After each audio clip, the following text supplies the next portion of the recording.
Hello. Hello. Welcome, dear professors, researchers, our precious students. Before starting our symposium, I would like to make a short introduction, and then we will invite all our participants. I will talk about the purpose and importance of our symposium. The purpose of this symposium is, in response to the challenges of the modern world, SMK College of Applied Science is organizing this symposium to bring together academic communities from not only Lithuania, but also all around the world. Among the representatives of the science, policymakers, and business leaders, the aim is to address the problems of social interactions and rethinking modern issues.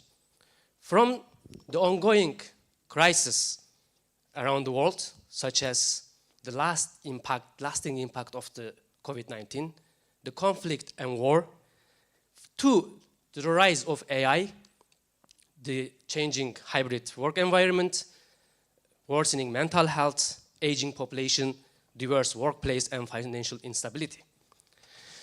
All the issues require new consideration by listening to various groups in the society and combining science with the useful advanced practices to achieve meaningful changes. The theme of 2024 symposium is dedicated to addressing these challenges that arise in our rapidly changing world. Specifically, the symposium focuses on the difficulties that individuals, organizations, and communities face in building resilience. We encourage discussions on mindful living, education and employment through open dialogue among various people. The people that I mentioned, such as educators, employers, public sector representatives, and business leaders in the face of volatility, uncertainty, and complexity and ambiguity in our modern life. The discussion of the symposium will cover three main areas: mindful living, nurturing resilience in dynamic world; mindful education, nurturing positive learning environment; mindful employment, building resilient workplace by creating meaningful and caring environments. We consider that a mindful person is the one who takes challenges on the basis of critical thinking, responsibility with the wisdom for personal life, health, well-being, and work, increasing resilience and adaptation to changes in the future. A mindful person takes responsibility for his or her own actions for their consequences to the society, personal, and work environment. Within this scope, I would like to, for the opening remarks, I would like to invite our co-founder and chancellor of our institution, the founder of Synergetica and the CEO also of Synergetica, and also PhD candidate in ISM, University of Management and Economics, Gabia Skuchaita. Thank you. Can I take a mic? Yes. Okay, thank you, Mehmet. Thank you for this nice introduction. Hello, dear participants of this conference. I'm very honored to open it, but also, firstly, what I like to mention, this is a very special occasion. While we are gathering here on this week, we also celebrating 30 years anniversary of SMK College of Applied Sciences.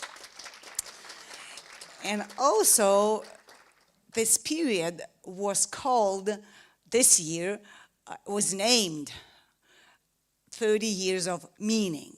And I think this is very correlating with the topic of today's conference and the symposium, which focuses on mindfulness.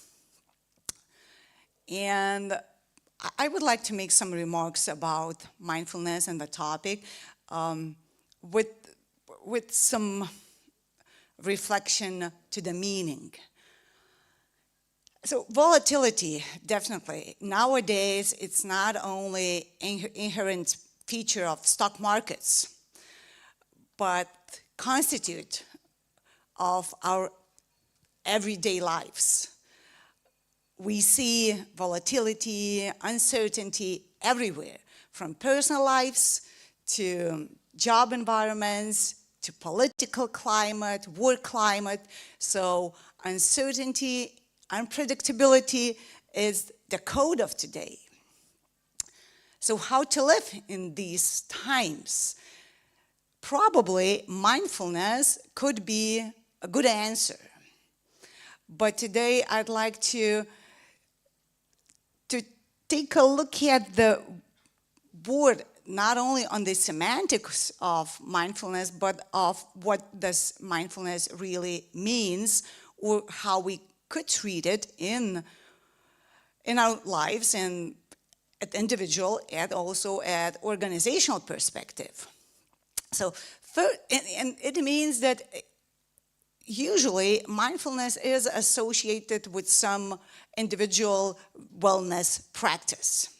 To be attentive to our feelings, to the environment, and then constitute our actions accordingly.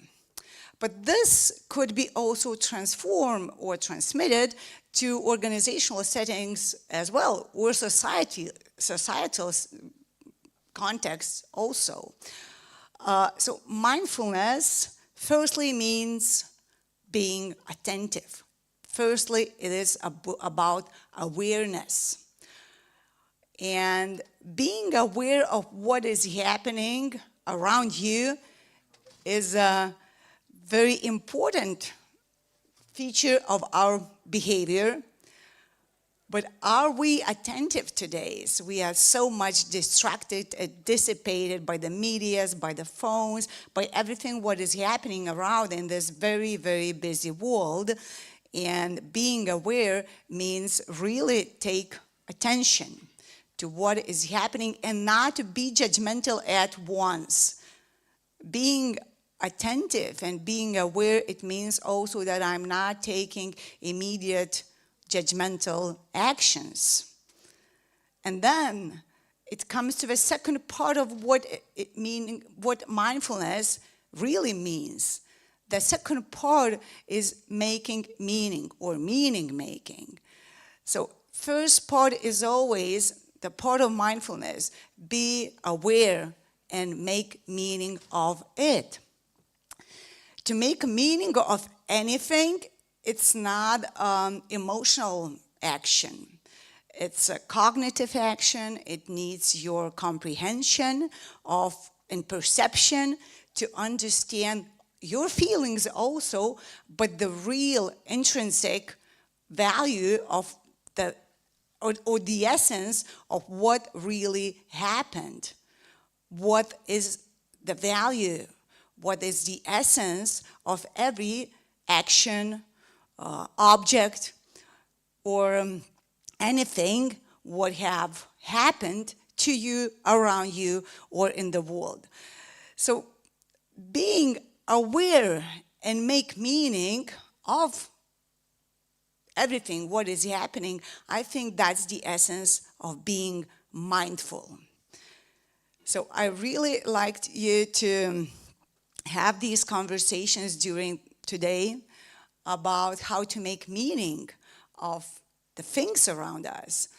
And to make meaning, we need to comprehend things and to look at them not from subjective perspective. Meaning making is an objective activity of understanding societal interactions, and that everything in the world is very interconnected, like intertwined between the objects, the people, and everything what is happening.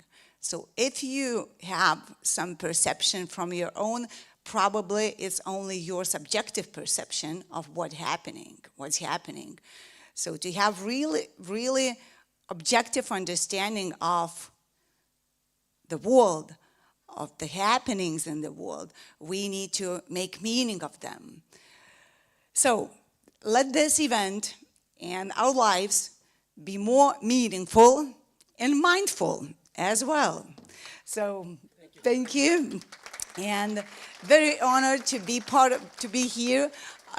Also, I will apologize that I will not be present in the whole event, but it's hybrid also, so it's possibility not only for me, but for all the others also to follow this event on the media and to watch it maybe later as well.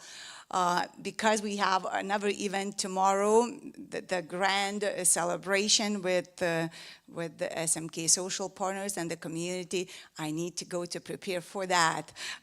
Yeah, so because I'm playing some major role then today here. So thank you very much for inviting me, and have a good conversations and very insightful event. Thank you. Thank you very much. Thank you very much. It was really inspiring speech, as always. So let us start our symposium. First, we will open our first panel, and we will start with our first keynote speaker. I would like to invite Dr. Roberto Volpe from National Research Council of Rome, Italy. His topic is going to be promotion of health choices in nutrition and physical activity to reduce gender differences. Teşekkür. Teşekkür. Günaydın. Günaydın. Günaydın. Yes, yes. Labasolitas. Yeah, I do. you can just point on here, and your slide will change. Okay, thank you. So I go. So first of all, thank you to Inga and Alexandra for the invitation. Thank you to our moderator. And very few times, so I ran. And when we speak of cardiovascular risk factor, something of very interesting, that is dietary risk is the first risk. How is possible? Everybody knows about hypercholesterolemia, diabetes, obesity, hypertension, but all these risk factors effectively are related to unhealthy diet. But it's also interesting that also for the cancer, nutrition is unhealthy nutrition, obesity is the first cause. And these are the well-known risk factors. Why some is in blue and some is in pink? Because there is a different weight for some of these risk factors between men and female. And everybody knows about cholesterol. Cholesterol is, these are Lithuanian data. There are Italian data that dyslipidemia is more frequent in women. But if we go to see familial hypercholesterolemia, that is very high cardiovascular risk, because we can detect familial hypercholesterolemia from the childhood. So you can imagine how much cholesterol go in our vessel. You can see, maybe you cannot see because there are the chairs, but you can see that the risk is higher for men. And why? Because the women have a good level of HDL cholesterol, the good cholesterol that remove from the vessel the cholesterol and bring to the liver. And if we go to see the balance between how much cholesterol go in our vessel and how much is removed, you can see the difference between male and female. The female they clean more, not just the house, but also our vessel. And obesity. You can see the difference between European countries, and Italy is for adult is not so bad. Lithuania is over the average. These are Eurostat statistics. But if we go to see also in all the countries, there is a difference between male and female. Again, male, we have more rate of more prevalence of obesity, and also the obesity of male is the real danger, because it is linked to cardiovascular risk. Because you know the difference between apple and pear. The pear that is very typical of, above all in South Europe more than North Europe, but is a little bit protective. It's not dangerous as abdominal intrafat that is typical of men. But let's go to see the pink. We see that in all the countries, these are the countries that participated to a project that I will speak now, and you can see that the sedentary rate is higher in female than in men. And these are the countries that are involved in this work. You can see that there was also Lithuania, above all two groups of Cholet and Kaunas. And okay, and why the women do less physical activity versus men? Because you have less time, because you are wife, you are mother, you are daughter of elderly people that need to take care. They need caregivers, and usually are the daughters more than the son that take care of the elderly people. And this is, I don't know if you can see, but on the right there is a funny cartoon that related to a Volvo study, so in Sweden, 30 years ago, but it didn't change. At 5 p.m. we finish the work, the men go to the pub, the women have to go to to supermarket to manage the family. And by the way, this is a parenthesis, maybe you do less physical activity, but if we go to see the Italian gold medals in the last Olympic Games, 12 gold medals, 7 female, 3 men, and 2 mixed, men and female. So maybe less physical activity, but more productive, more.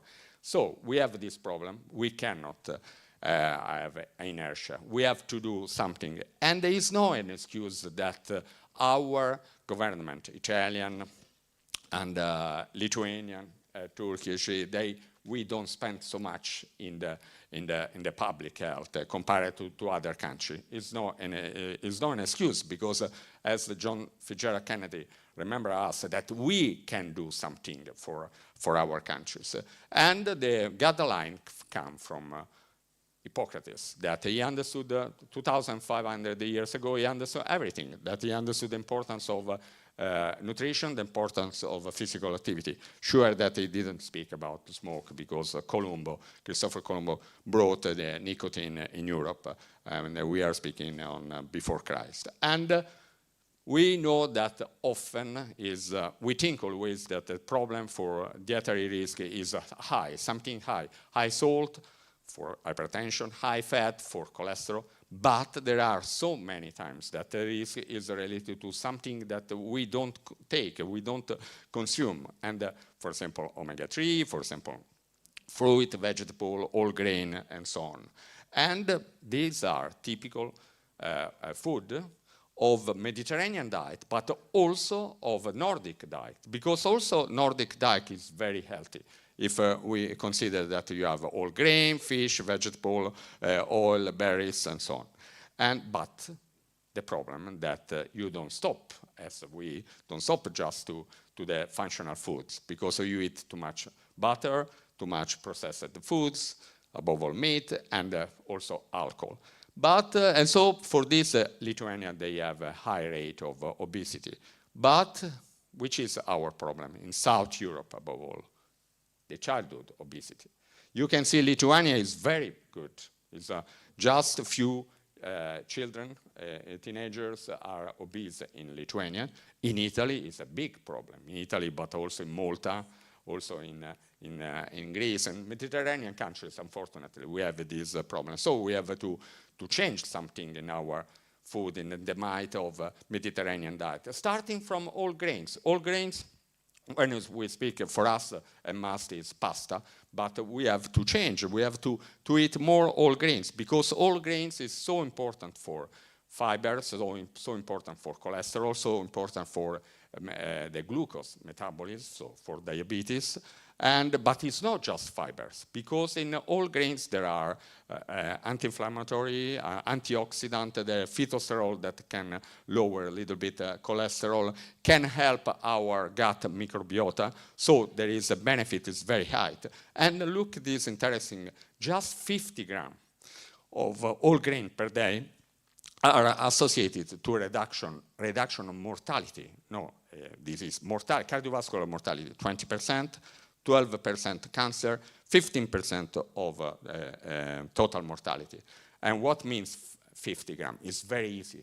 One slice of bread is one portion. If we eat 2 slices in the day, we can reach 2 portions after 80 grams of pasta or rice or crisp bread and so on. So it's very simple. But let's see Italy and Lithuania. We don't consume all grains. Yesterday, I went in a restaurant. I asked with my colleague if there was all grain. nice restaurant? No, we don't have. And it's also in Italy, it's the same anyway. But with the bread, you usually use butter. Don't worry, butter is not negative. It's not negative. It's neutral. It's not so benefit as olive oil. Olive oil is sure that is so important because it's rich in good fats, monounsaturated, and vitamin E, polyphenols, and but which is our problem, that we use olive oil as watery. We don't, look, just for one spoon, we need 25 minutes of brisk walking, just one spoon.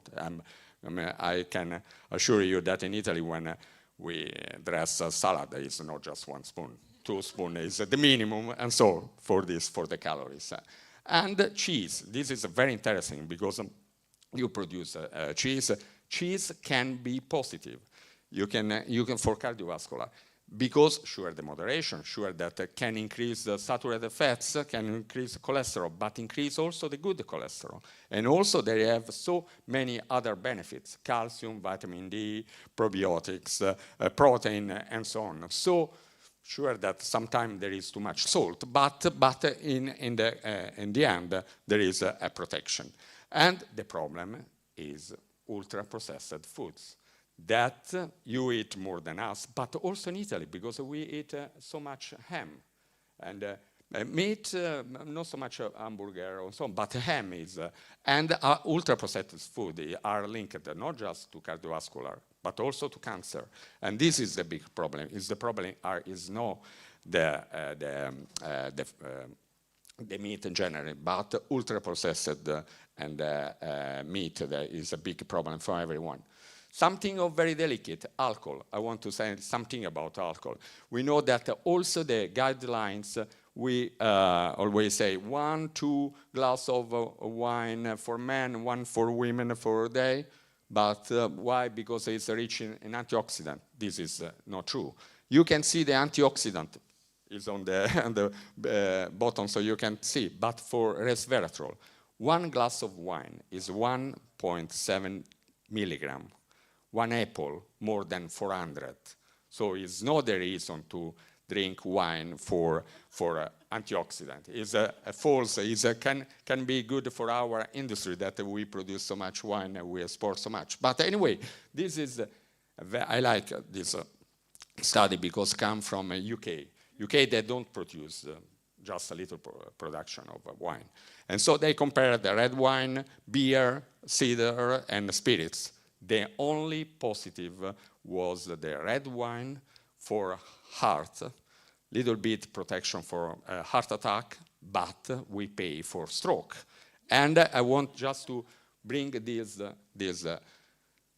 European Heart Network data for premature, died before 65 years old. You can see that 6% of Italian, Lithuanian, Turkish that die before 65 years old die, male and female, for stroke. And stroke is related to hypertension, but also to alcohol consumption. So for the alcohol, this is a lot important that to say once in a while, sure that we can drink, and sure that when I stay in Lithuania with the friends, I love 399 Trivenia, the name, okay, or the Paracelsus, the dose make the poison, sure. And but the last part, for everyone knows the advantages for physical activity. Also for here, we can say also stress, anxiety, depression, also cardiometabolic benefits. And every physical activity is important, but the problem, if you remember, that there is this gap between male and female. And this has been our study also with the Lithuanian, with the Bulgarian, Romanian, and Greece.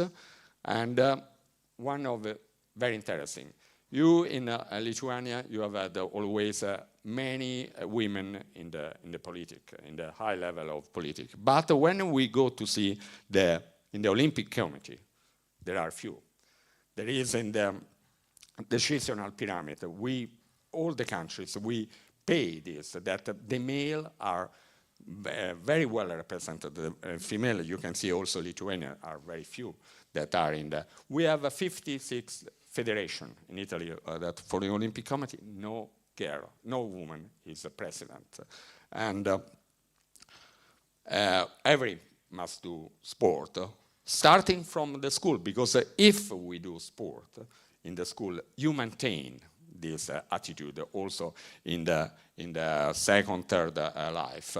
Communication, maybe we speak always that sport is linked to fatigue or to medals or competition. No, we have to underline to the people that the positive minutes, thank you, I go.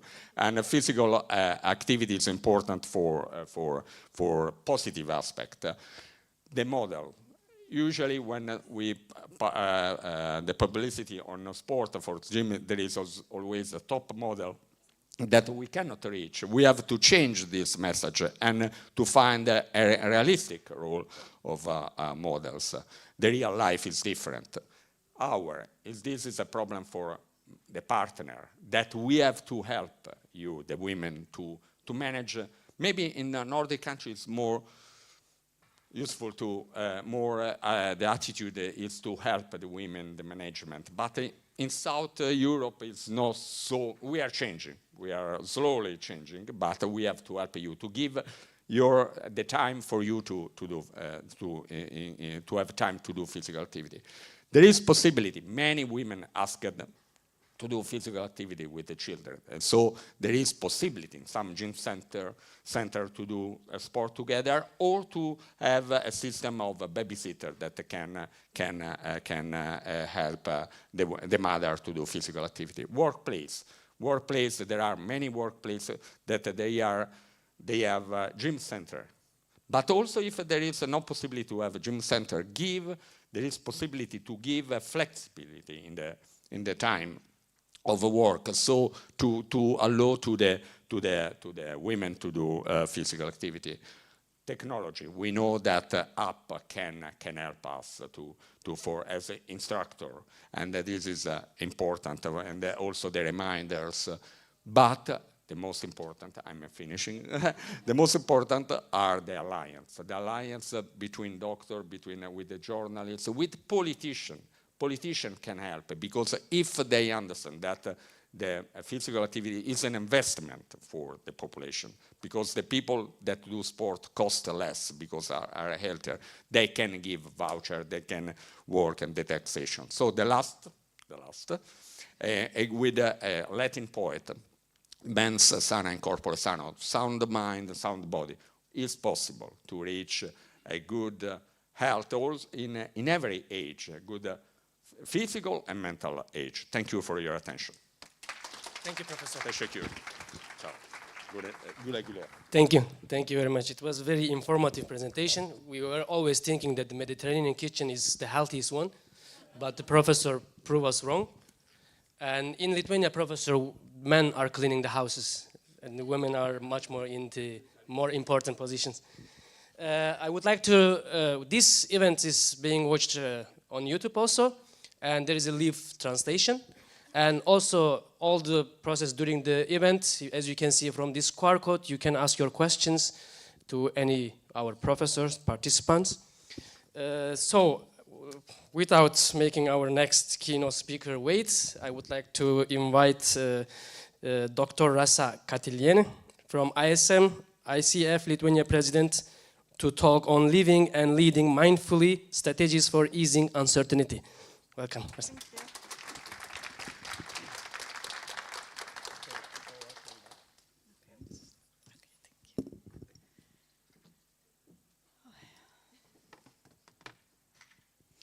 Hi everyone, nice to meet you, nice to see you here. I hope you know about mindfulness a lot, and every one of us knows a lot about mindfulness, but we don't practice. And why? I think the answer is because it's mindful stuff to practice. So, for me as Lithuanian, Mindful and mindful sound the same, but there are differences, and I think in nowadays we live with the mindful of thoughts, emotions, anger, envy. Yeah. Our environment now, uncertainty, brought us to space where we can't be mindful. And we have to be aware that that culture involves us to be with full of stuff in our head, in our heart. But mindful is totally different thing. And this is not a thing. I should say this is a tool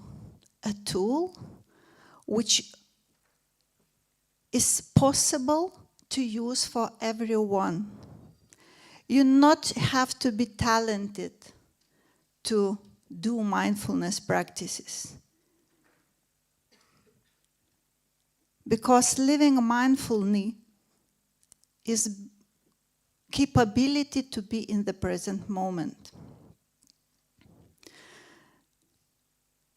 Just have a pause and catch yourself. Where are you now?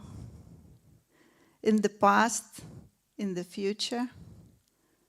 Maybe someone is in the present moment, sitting here, hearing what I'm saying, feeling something in the body, sensing in the body. Same is with the food, with the eating, the same. We're not mindfully eating. We're just eating. We know some diets. We know some, I don't know, good nutrition stuff. But mindful living has to become the part of your life through the practices. I am a coach, I am a mindfulness teacher, and I am lecturer at university. It sounds like, what? How to connect everything?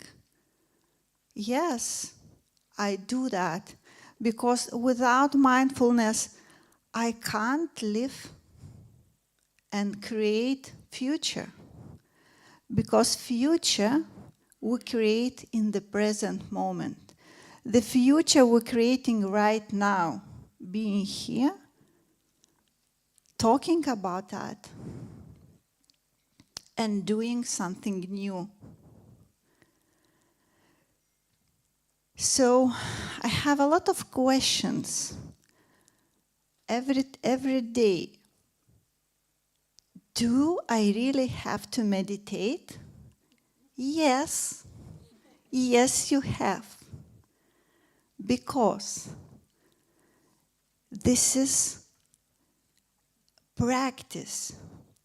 It's the same like, we're talking about cholesterol, about belly, yeah? Do I have to go to the gym? Do I have to make some sport? Yes, you have. Because not enough to know the diets, yeah? So the same with the mindfulness, because mindfulness is a practice of paying attention, but how to get this capability? How to get this skill? To get this skill, you have to practice. And meditation is one of the possible practices. Yes, it sucks. It's boring, really, to meditate. At the beginning, it's really boring. And you always have a lot of answers in your head. I have no time. I'm very busy. I have to prepare to my lectures. I have to do that. I have to do that. But if you spend 3-4 minutes per day for mindfulness meditation, your muscle change the shape. And you will see, not in the meditation process, you will see when you need it. What I mean? I mean that then you have a stressful situation. Then you are very in uncomfortable situation. That muscle will arrive and save you. You will be more calm, more focused, more attended, and you will respond to the situation, not to react. You know, from the mindfulness definition, that it's connected with the judgment, yeah?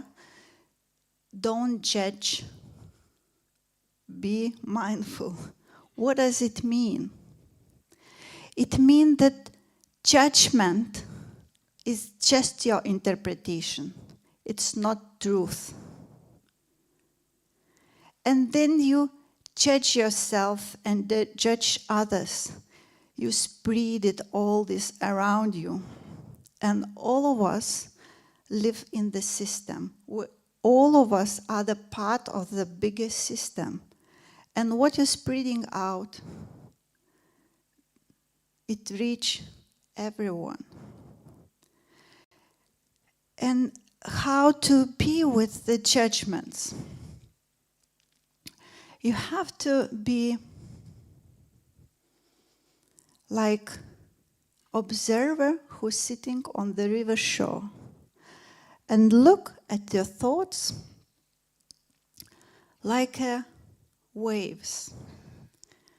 Have you ever judged the water, that the water have the waves? No, this is the nature. So please don't say anything for yourself that, oh, my thoughts are bad, exhausted me. No, this is just the thoughts. You are not thoughts. You have the thoughts, but you are not the thoughts. You have feelings, but you are not feelings. So don't please attach your thoughts as identity, some attribute that I am anger. No, I'm rasa, I'm not anger. I'm sadness. I'm not sadness. But I feel sadness. And I can deal with my sadness right now in different way when 10 years before. I understood what mindfulness is in my life. I can be in charge of my emotions, behavior, and all assumptions bind us, yeah? It leads to delusion. And what we have now in the world, it's unmindfulness, I should say. I don't know if it's the right word, but it's totally different approach than mindfulness, because we are reacting. We don't have skills to respond, because we're attaching ourselves to other thoughts and our emotions and reacts. And it leads where we are now. Climate change, social injustice, Brexit, COVID, elections, yeah? Emotions arising. How it should be, like this, like that. But everything begins from us, not from presidents, not from prime ministers and others. So not point judging waves. Just be the owner of your thoughts, be the owner of your feelings, and make a pause in the present moment.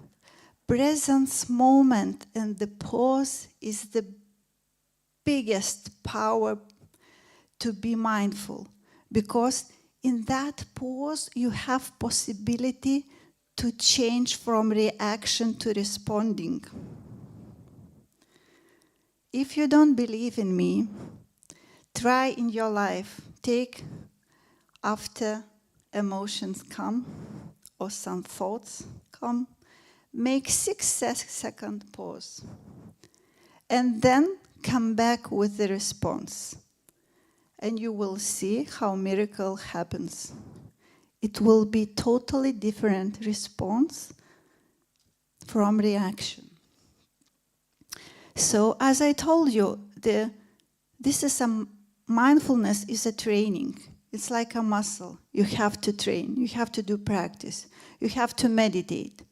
How boring it is. You have to do that every day, 3-4 minutes per day. It's okay at the beginning. After that, you will feel the power and you will ask, oh, maybe there are maybe longer or better or something, yeah. Yeah, so living mindfully is not enough. Our world requires different thinking.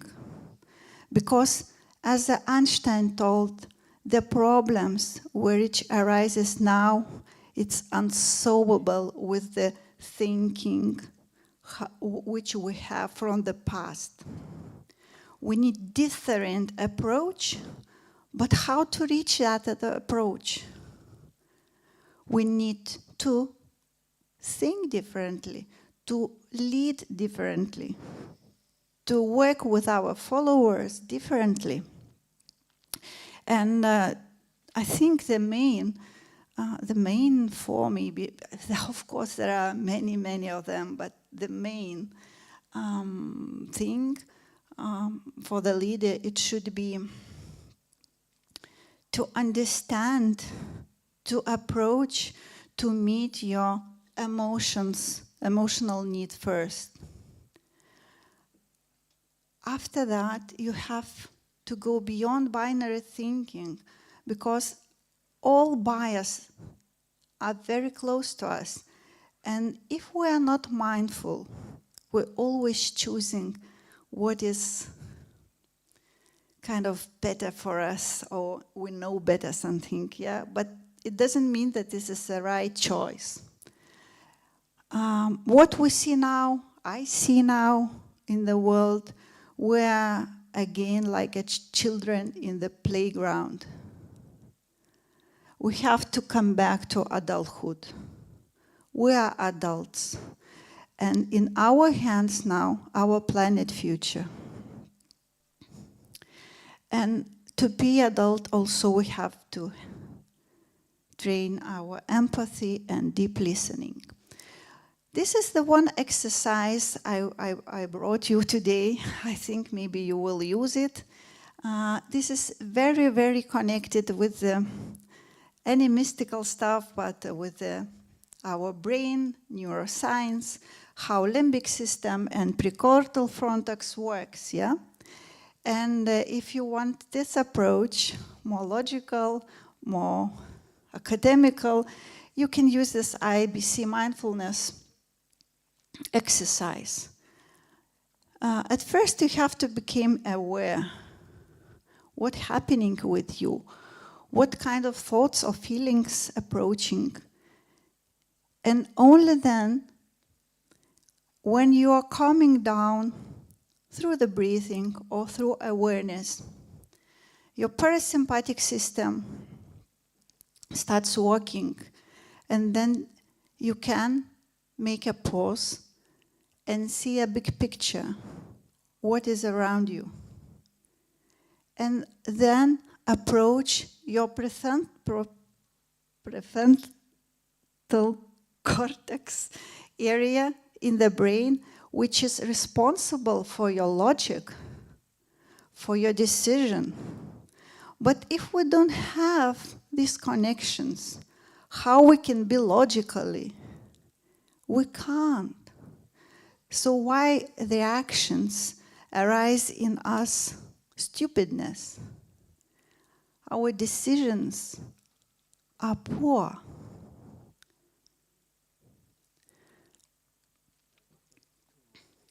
Okay.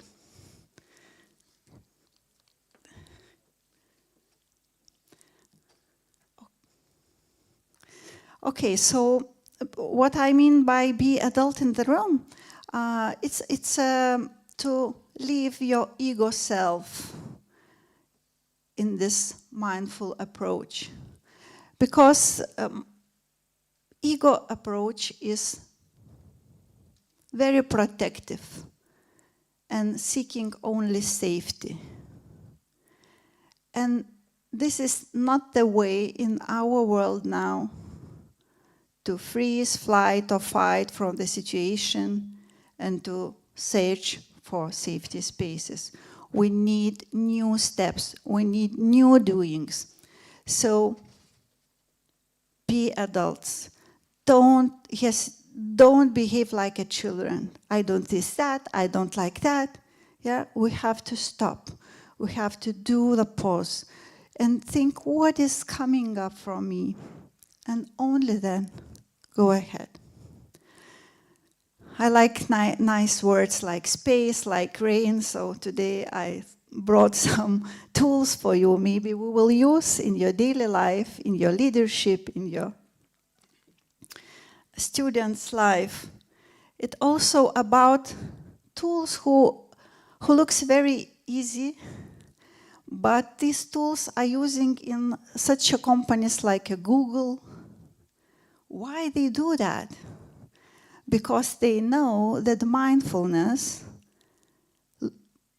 making people more productive. There are more people not so stressful in the workplace. And even it doesn't mean that you have to, have meditation rooms in all workplaces, but it have just to be the programs. We have now a lot of tools in our phones and our other devices. We can do that every day without any additional equipment. I do that in my car, then I have some stops and waiting for something. Of course, I have some rituals, but not every day I can do as I want. So this is not a rocket science, so please try. And what is beyond the mindfulness? We know that mindfulness is good for our health, stress reducing, and let us to focus, to do better our jobs. But the main thing is the inner peace to living mindfully in all areas of our life. And from that inner peace, we can bring that peace in our world with our decisions, with our steps, with our doing.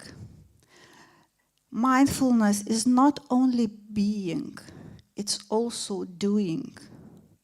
Nice to be mindful, but I invite you to do stuff mindfully.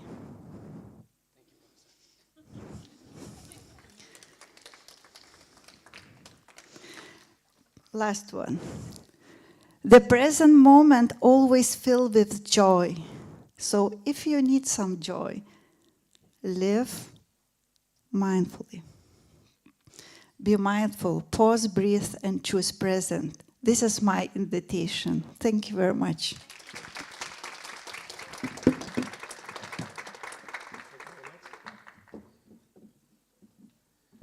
Thank you, Dr. Rasa. The presentation itself was very peaceful, and to training our mind was very remarkable point. Now we complete with our keynote speakers. We will continue with our panel discussion. So to moderate this panel discussion, the panel title is the Mindful Living, Nurturing Resilience in a Dynamic World. So I invite Dr. Inga Mejuniene and Dr. Alexandra Batuhina from SMK College of Applied Science to moderate this event. For discussion, I would like to invite the doctorand Robertas Pranavicius from Lithuania University of Health Science, Hospital of Lithuania University of Health Science Kaunas Clinic, Ron Letsai from SMK College of Applied Science, and again, Dr. Roberto Volpe from National Research Council of Rome, and Dr. Rasa Catiliene to join us from ISM. Thank you.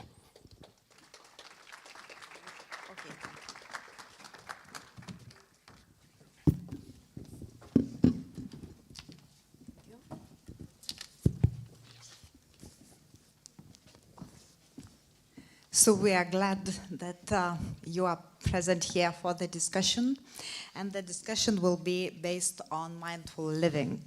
Okay, so as we understand from all the presentations that mindful living is a multifaceted landscape, and it covers lots of things and very interesting issues.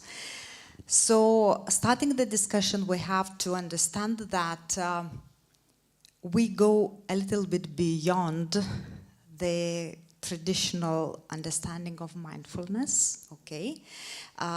We go beyond the traditional understanding of mindful practices, and we focus on a person that is mindful, who is responsible with wisdom, okay? And he or she is responsible for his or her decisions in his life for his or her better life. And the first question would be, how would you understand and how would you see what is a portrait of a future mindful person? Who would like to be the first? Okay, Rasa. I want to come back. I didn't touch two minds we have. We have observing mind and we have busy mind. And I think busy mind will be postponed to our artificial intelligence because this mind is searching for data, for information, for stuff, you know, and observing mind then can enjoy the space that busy mind have some work to do. It's like you know, like a dog with a bone, playing and then observing mind coming with the wisdom, compassion, and I think the future person is more with the observing mind than not with the busy mind, what we see today. This is my approach. Yeah, I just totally agree with Rasa, and as a physician, I'm very happy, like overall, that we're speaking today about these issues, as we in clinical practice and on daily basis when we consult patients with cardiovascular diseases. As Roberto pointed, a lot of great stuff. I was very happy to hear that. So. We see a lot of people, a lot of younger patients, even not younger one, but this cultural shift is changing, I think. We still see some lack of mindfulness in the lifestyle changes, in physical, mental, emotional changes, and so on and so on. But for me, the future is real bright. For my patients, like from our, let's say, discussions with doctors, we really see that not only patients, like overall people are changing.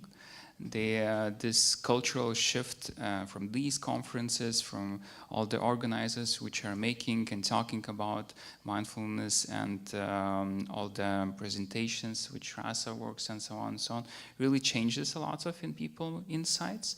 So initially when they come to our, let's say, departments, to other doctors, not only cardiologists, they really, you know, there was the time when I just started clinical practice and they were just coming for medications.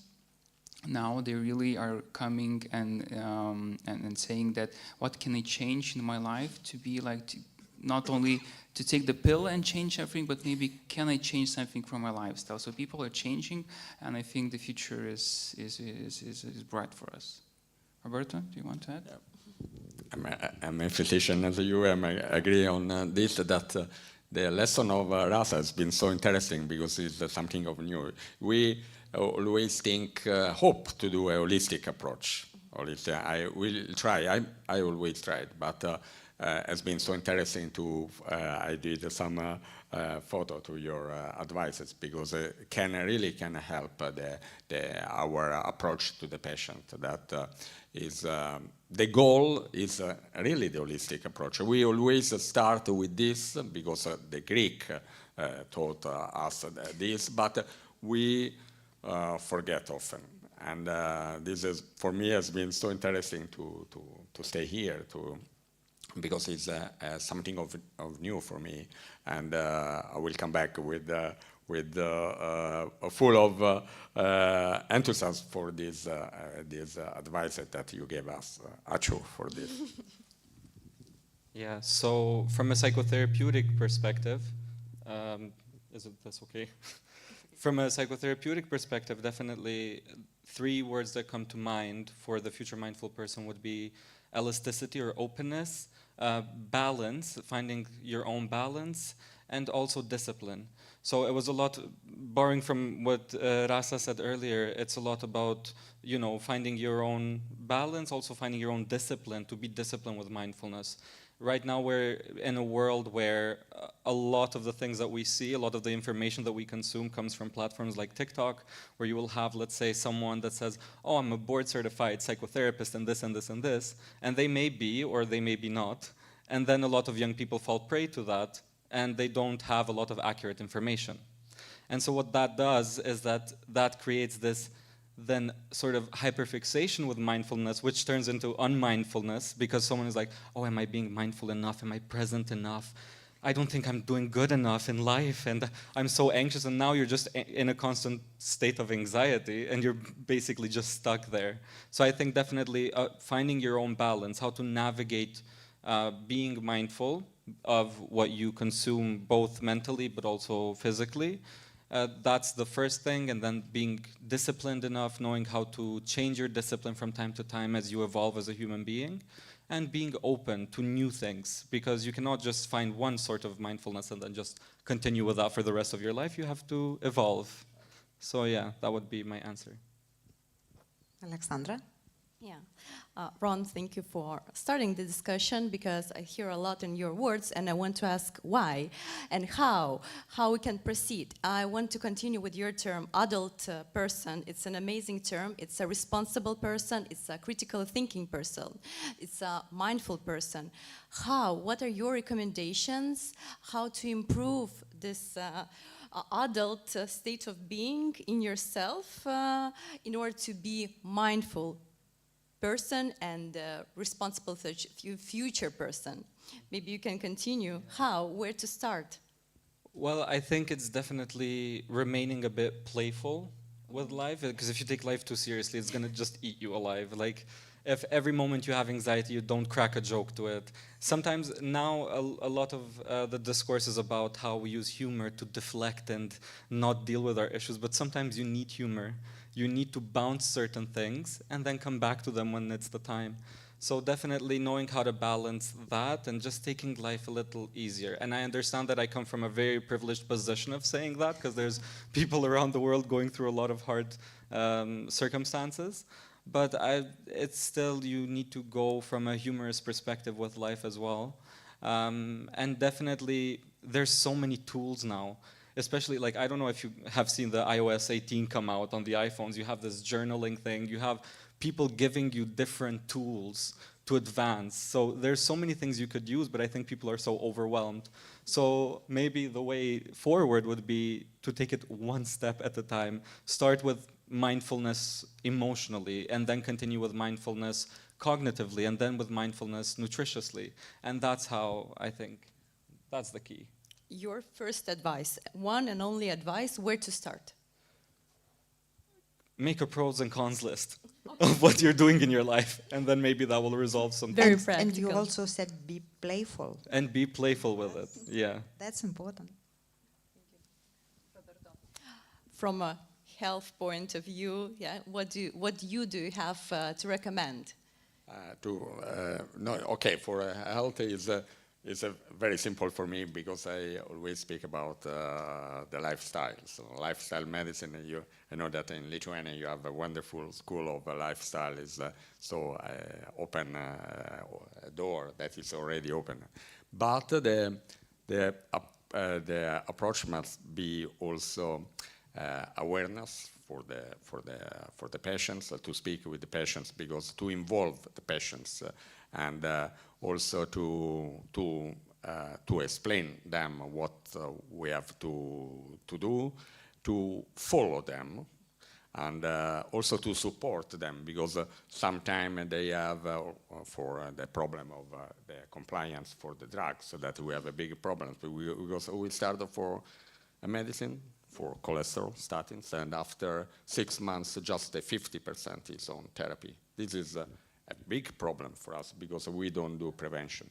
We do, and so to have a very close contact with the patients is so important. The empathy between a doctor and patient is so important to involve in the challenge that we have, because we have to reach the goal. We cannot be just a doctor and a patient two level. We must be allied together, and assure that the optimism is important. No? That and so is close to empathy. The empathy and to be optimistic with the patients, give them show the passion in what we do, and they understand, they catch, and they follow you in this. So this is at least my approach, and I don't know, maybe you can add something. I would definitely agree with everything what you just said. But from my perspective, not from a like only doctor's perspective, usually how we try to work with patients and like overall, and it's very highly highlighted in the guidelines, in the preventive guidelines, in the myocardial infarction guidelines, and I really try to transfer this message from medicine to life also, that we usually say we recommend things to patients. Like everywhere here knows that we have some recommendations how to be mindfulness and so on and so on. But in the end, I personally think that every one of us finds the thing which works for them the best. And I encourage, like my patients, I encourage my friends, I try to talk with myself always, what's the best thing for me? Like for some of us, it's very useful to listen for podcasts about healthy living. For some of us, it's very useful to write journals and be thankful for something.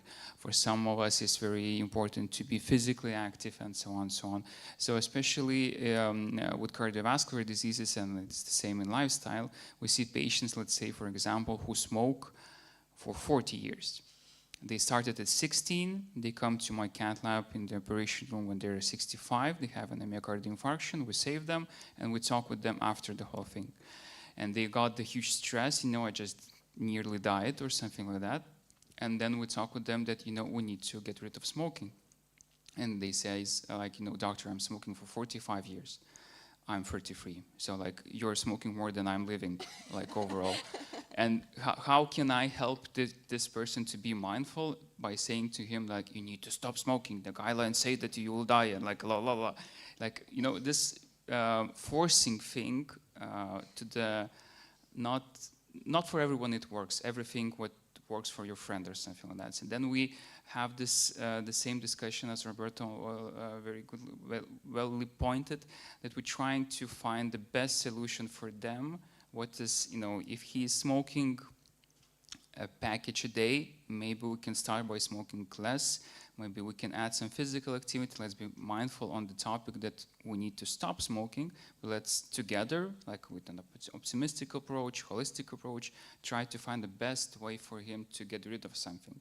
So that's my, let's say, example and advice for everyone, that you need to try everything, honestly. If you have a problem in your life, that you're not sleeping well, that you don't have any physical activity, and you say this or that, and they don't have any time, then you need to try everything what is possible in that topic, and you will definitely find something. So that would be my perception.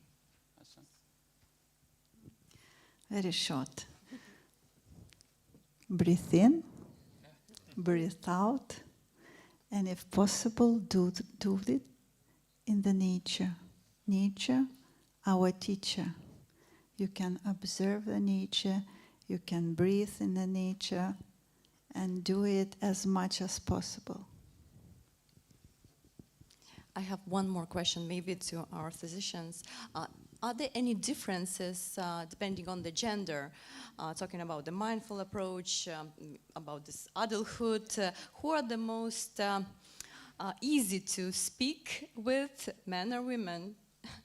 I see the Roberta's face. We can discuss, of course. We have one data which we show to the in conferences, in preventive guidelines and hypertension guidelines and so on and so on. It really depends, really, honestly, really. In my perspective, it's really, we have some data, let's say that men are more into myocardial infarction, hypertension and diabetes and so on, like strong clinical data. But on a daily basis, I see men who are really, really into the health style changing and to be mindful. They're doing yoga, which they thought that it's not prestigious for a man to do yoga or something like that. But now perceptions are changing. And I see women who are really, they're saying that, I am a head of the CEO company, I don't have any time, I need to do this and that and that and that. On a percentage part, I would say women are easier to convince. Men are we're men. It's hard to even sometimes to pursue some men to go to the doctor's office overall to discuss the issues. But that definitely depends. I wouldn't say that men are bad and women are good in this topic, and it depends. Yeah. This is it's interesting because this is a Baltic this is way. the Baltic approach. Mediterranean way is a little bit different. Maybe John from Malta can, also from Macedonia can tell us something that the women are more aware. They know what they take care of the health for all the family. Nice to hear. In South Europe is so. And they are, but sometimes, unfortunately, it's the same for physical activity. They don't have time. They have time for the family, but they don't have time for them, for themselves. And this is a pity, but usually the women are more aware than men. And there is, when you spoke about yoga, can you consider in South Europe where there is still exists the macho? Still exists, and so is kind of to suggest yoga that to breathe, to think is a little bit difficult for us, usually. But it's a way that we are changing. You're sure that it's no static situation, that we are improving, and so it's interesting also this approach from European Trans-Europe, because sure that we can. When we can give something, but we can receive a lot for your approach. So this is. Thank you. Inga, continue. So I would like to come to Roberto example. When you asked for the whole grain in the restaurant, yes. And they didn't have, so do you think it is a lack of literacy in mindful living, in healthy eating or healthy health style? So probably this is the question to Robertas as well. Is this the point of lack of literacy for people, and how to deal with that? Yeah, but this is also our fault, because we have to speak on this.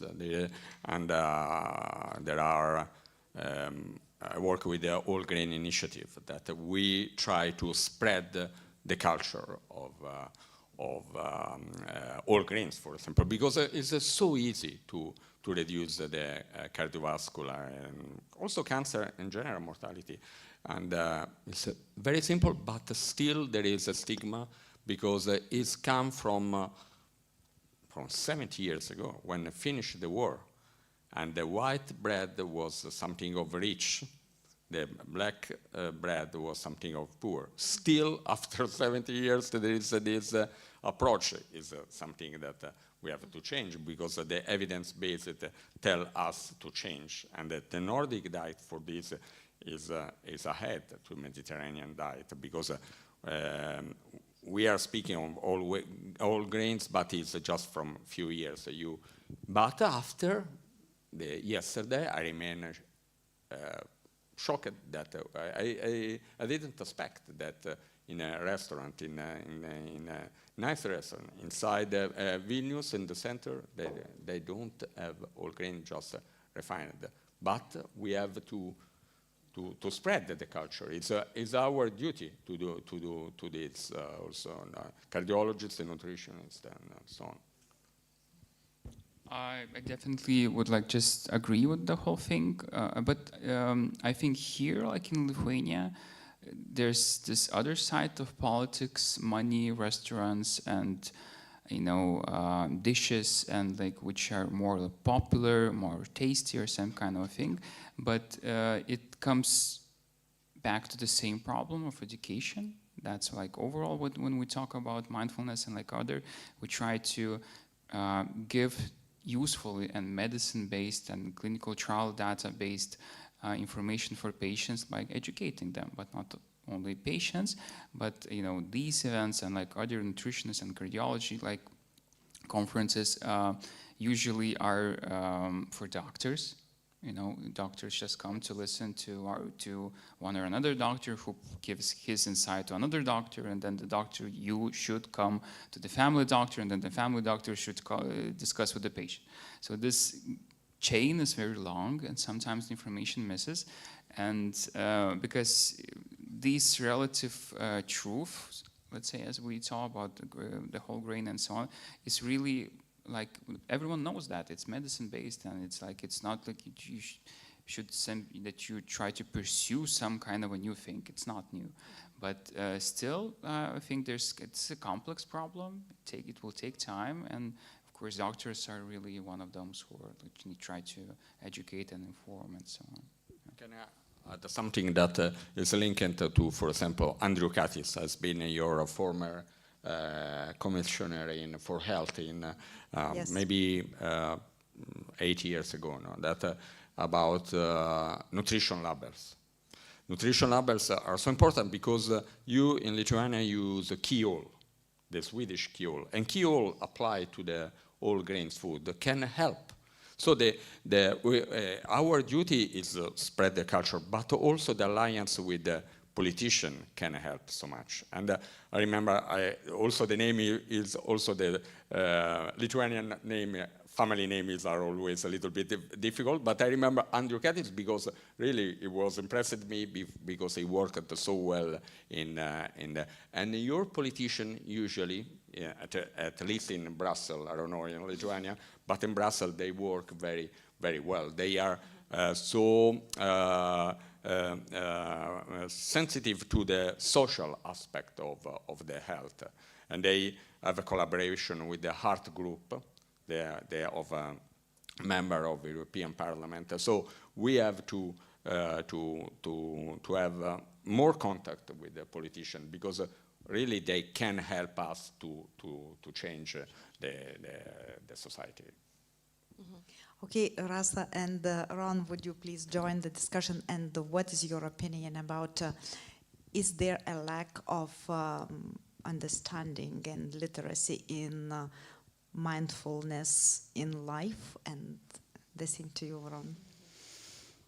Yeah, it's very complex topic, and I think there is no one answer. Here could be everything. Hormones, how we approach dopamine, how we approach bread, what is bread better, yeah, tasty or something. But I want to share my story about the fish, how I don't eat fish, but it's very wealthy, proteins, omega stuff. But I eat capsules, omega-3. Why? Because I started mindful eating practices, as I told you, about 10 years before. And what is mindful eating? It's approaching the food from the beginning, from the source. And I started to recognize that the source, for example, tasty Baltic sea fishes, came from the Baltic. Microplastics in the fishes. All toxins, everything, pollution in that fish. And then it comes to my plate. I don't want to eat. But I know my mind, my brain screaming, this is proteins, this is omega, you have to eat. What are you doing? But mindful living is about seeing bigger ecosystem, bigger connections, interconnections, and it brings what you eat every day. But as I told, this is a practice. This is a mindfulness practice. You have to train this skill. I regret that for time I remove 4 slides on fish because just this morning, because the omega-3 are so important in the fish, but not just for omega-3. But the problem here really is not just microplastic, but also mercury. But there is a solution. One, try to avoid the predator, because there is accumulation, bioaccumulation, and for everything, the variety. So if you change fish, and we can also, if we eat just 2 portions for a week, we can reach the level of omega-3. To reach the level of omega-3 in general population is so important because you reduce of 10% the cardiovascular risk. And one thing is the food, one thing are the supplements. It's not the same data. Supplements are so important, omega-3 for hypertriglyceridemia. But for to exclude fish and to consume omega-3, the results is no guarantee. It's better the food. It's better the food. It's better 0 kilometer. It's better no pollution, sure. But if we change, variety is a secret for everything. Because also for fruit, pesticide, or milk antibiotics, or pork material. So if we change, the variety can be a solution. Yeah. Thank you. I will, yeah, I agree with you, but what I mean, it's not, oh, don't eat fish, don't eat meat, no, but approach your food on the table from the beginning, and maybe you will eat less, and your health will be better, and you will choose the source, and choosing the source, you will consume differently, and companies will produce differently food and bring to our shops, As I told, everything starts from us. Yeah. Rasa, thank you so much. You brought a very important topic connected with mindful person. Think globally, think beyond. And Ron, I want to give your opinion on this idea. Maybe you have something to share with us, and maybe proceed with why it is important today to think and to talk about mindful person. And then we'll proceed with the questions which we have online. Yes. Okay, so definitely related to what Inga asked previously is that right now we really, really enjoy labeling things and sticking labels on ourselves. Right now there's a trend, for example, of people becoming hypochondriac, not just in the physical health part, but also in the mental health aspect, which is like, oh yeah, I have ADHD because I'm very active and energetic and I can't focus. But you have not looked at the nutritional things that you're doing, like different aspects that can spike your insulin or something like that, that can give you that illusion, and then you start acting accordingly to that label because everything is available online. Or bipolar disorder, which is a very complex and very severe disorder in certain cases. Oh yeah, I have bipolar because my mood changes. Honestly, it's like people like labeling right now, and it's very good that we have access to this information, but it's very important to have accurate access to the information and valid access, credible access. So I think for the future it's very important to do a project or do some sort of campaign globally so that people become aware that they need to seek out professionals regarding this. Because you wouldn't go to a doctor because you hurt your leg and just say, oh, I've broken my leg. But you don't know that because the doctor is going to check you. You go to the doctor for that. And it's the same thing with a therapist. Oh, well, I've been experiencing these episodes, so I must be depressed. No, a therapist will take a holistic approach. A good therapist will take a holistic approach and will say, okay, what are your vitamin D levels? Have you gone to a doctor for a checkup? What are your hormones, like Rasa said? So it's very important to, I think, to consider for the future a holistic approach to your mindfulness and your health overall. These two are not separate entities, physical health and mental health. They're one. And the way that you eat food, what you consume, and depending on your body type and your metabolism type, that can influence your mood and then can make you produce symptoms, psychopathological symptoms that are very similar to a disorder. But in fact, you do not have the predisposition or anything like that to the disorder. So again, just to reiterate, it's very important to view these two aspects as one thing, one entity, and to consider them accordingly and to seek out help from professionals and not just assume from social media, because that's very easy, that's the easy way out. Oh, I have this label, I'm done. I know now. But when you seek out a professional, you'll have the proper diagnosis or not. So yeah, that's my answer. Thank you so much. And we can proceed with the questions which are online. Yeah? Yes, we received several questions from our audience. So I would like to ask the most fresh one. Our participant asking, speaking of pesticides, how do we know as consumers what are good fruits and vegetables?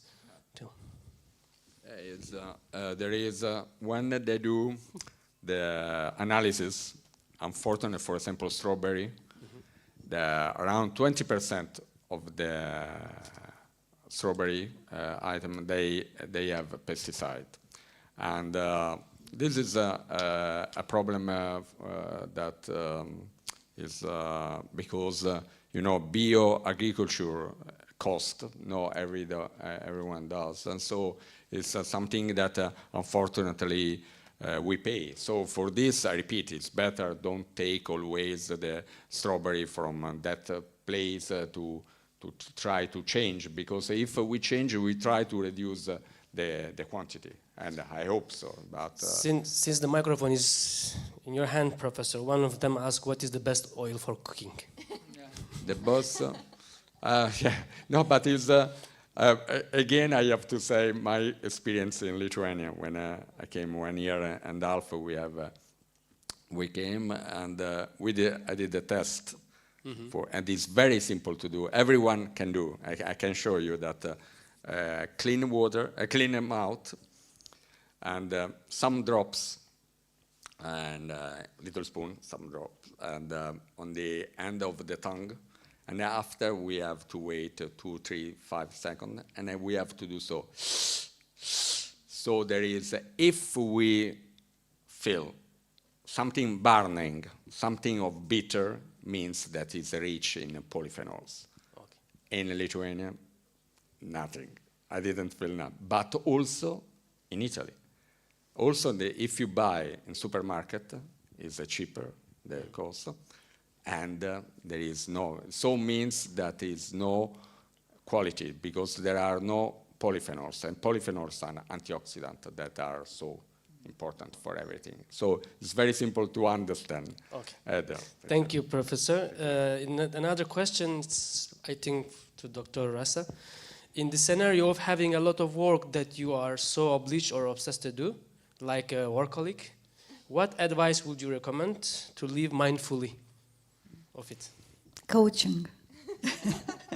I invite to do coaching therapy, but the first step is self-observation. Self-observation have a lot of information inside about your behavior. It connected with your senses, with your feelings, with your thoughts, with your triggers. So self-observation, the first step to begin. Okay. We have 2 minutes, maybe. Okay. One more question? Okay. Let me choose. There are a lot of questions. I would like to go with how to, one of our students, probably this is the problem of everyone, so how to control your emotions, what the practices and how we can practice it to be emotionless. I think there's, first of all, something that is wrong in that statement alone, in that question. You do not control your emotions. Unfortunately, we have still not reached the technological capability of controlling these emotions, but I think it's very important to talk about managing, how you manage them, how you have to know yourself enough, and like Dr. Rasa said, to observe yourself. How do you experience anger? How do you experience stress? How do you experience joy? And then how do you manage it? What are the steps that work for you? And then it relates to also what the physician said, that about knowing the context of your own body, knowing the context of your own circumstances. So you have to understand in those circumstances what will work best for you. Because if you're in an exam and you're having an anxiety attack, you cannot pause and breathe because the time is running, but you can find other ways to release that anxiety that works best for you and to manage it under those circumstances and deal with it later. Like I said, bounce it, come back to it. It sounds easy, it's not, but yeah, maybe. Can I add? I think the pause is very, very important, to make a pause. And the second maybe could be useful. For me, when emotions arrives, this is just chemicals, and in our body. So I look at them like at a messages. What message that emotion brought me? For example, anger. I feel anger. What does it mean? Maybe something wrong. I need to change something. Maybe I have to do something. It's about doing. It's information. Every emotion brings some information. And you have a lot of work to do with that. It's so interesting. It's like notification in your mobile phone. Just be mindful. What message coming to you? Thank you. Just want a quick, fast remark from a physician.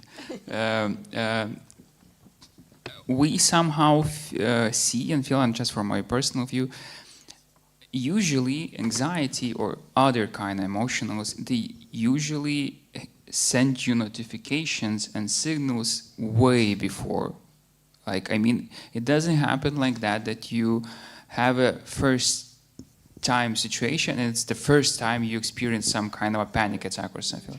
They usually are major signs before. And from my advice, everything what's said, the panel said everything, but I just want to emphasize that you should observe and do not ignore the whole thing, because usually from a mental state and from a physician state, usually all patients and all problems come, and when we talk with them and when even coaching sessions and so on, usually people say, no, I'm struggling with this problem for half a year or 3 months before and something like that. Okay, so where were you? Where were you? Why you? I know I was thinking that everyone has anxiety and it's okay for me. So I was just breathing and so don't ignore the whole things. If you see some kind of a problem in yourself, if it's lack of sleeping, lack of physical activity, if anxiety, if it's you're depressed always, maybe you should, don't ignore the whole thing, because it could be a healthcare symptom that maybe you're lacking of potassium, or maybe you're lacking or something, and maybe it's your behavior thing, and both of them should be addressed. Thank you, Professor. This is the end of our panel discussion. I would like to thank to all our participants, our professor, and we will go for a short break. Thank you very much, Professor.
participants will come one by one later. So we will start the second section, the panel 2 with mindful education, nurturing positive learning environment. Our professor from Greece will participate online, Dr. Lito Mihalopoulos from Aristotelian University of Salonik, Greece. He will talk about navigating diversity in educational context, supporting educator, multicultural competencies. Hello, Dr. Lito, do you hear us? Yes, good morning. Perfect, we also hearing you. And we would like to give the stage to you. And yes, thank you very much. So good morning, everyone from Thessaloniki, Greece. Thank you to the SMK for the invitation to participate in today's symposium, to present, rather than discuss, since I'm not there, this something that's very near and dear to my heart that has to do with supporting student well-being, minoritized and at-risk youth well-being and resilience through the support to educators and specifically their multicultural competencies. So in this brief presentation, because I can talk about this topic for a very long time, I'm going to be combining theoretical underpinnings, empirical findings, research that I have been conducted for the past couple of years, and also the aspect combined with existing research from other teams, and also combining it with applications and implications for practice, all with the goal of discussing and placing student well-being and resilience as in the focus, but also, again, through the educator's role. So I use the word diversity, and we may have different representations about what diversity means from a statistical point and from data collected at a EU level, but also at a global level. We know that diversity has been increasing in our schools and in our classrooms. So this presentation, the graphs, comes from a qualitative cross-cultural research conducted in Greece and in Poland, where we had, we asked basically secondary education schools to participate in our study regarding microaggressions. But one of the first questions we asked them was regarding, what do you think diversity is, and what is the diversity in your schools? And this kind of graph also co-aligns with existing models about diversity and identity, such as Hayes's model called addressing, or DeAndrea's model respectful. And what we see is that we have different ethnic minorities in our study. For example, we had students from 3 different continents and lots of countries. We had racial minorities. In Greece, that was primarily Roma population. That was not surprising. We had students that came from different immigration status and also refugees. We had diversity in terms of socioeconomic status and backgrounds of families, such as low, medium, also high. And also we had students with who were receiving special education services. And last but not least, that idea of we had students coming from diverse gender and sexual identities.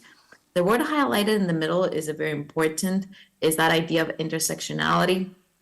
The idea of intersectionality in psychology comes from Black feminism, and it has to do with the coexistence of multiple marginalized identities within the same person.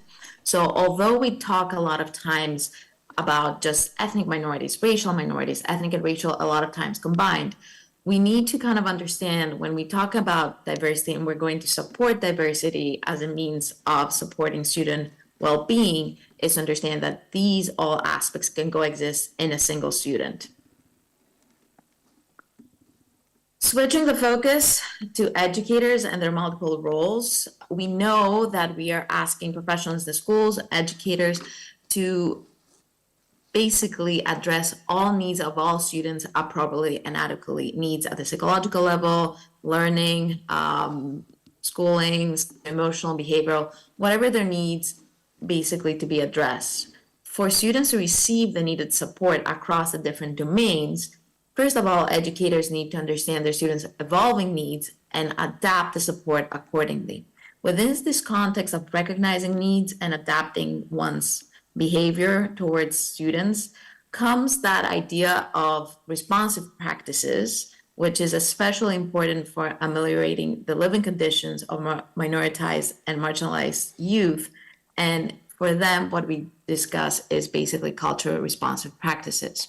So we are asking educators, in order to support student growth and well-being, to apply these culturally responsive practices, bring awareness to the biases, and value students' individual differences, inherited language, and experience in the schools. We know from the existing literature that there are significant links associating culturally responsive practices with improved behavioral, academic, and social-emotional outcomes for students. So although a lot of times culturally responsive practices are within the pedagogical realm and the teaching practices, we know that what they do is they support students throughout all levels of development. So this is what we're asking them. But however, we also know that educators may lack access to high quality training opportunities. So they may not have had the opportunity to discuss and learn about culturally responsive practices in their initial training or throughout their career. So, and they also may feel unprepared to observe. And again, like we said, first recognize the evolving needs, then do something about it. So observe and provide support to challenges faced by minoritized student populations. So what are we really asking educators to be? We are actually asking them to be competent, to be culturally, multiculturally competent. So competence is a complex combination of knowledge, skills, understanding, values, attitudes, and desires, which lead to effective embodied human action in a particular domain. To keep from that, when I use the word competence or competencies, I'm talking about something complex and multidimensional. So it's not just one thing. When I add the dimension of multicultural and I take it into the school environment, the educational environment, multicultural competence has been conceptualized as two things, as an ability and as a process. So the first definition comes from Sue and Sue's work, and it's from counseling. It's been borrowed from counseling psychology into education, and is conceptualizing multicultural competences as the ability to engage in actions or create conditions that maximize the optimal development of individuals or individual systems. So this is the ability, and when I use the term ability, I'm basically talking about something that's trait-like characteristic. We think something that's solid, that's basically kind of stable, okay?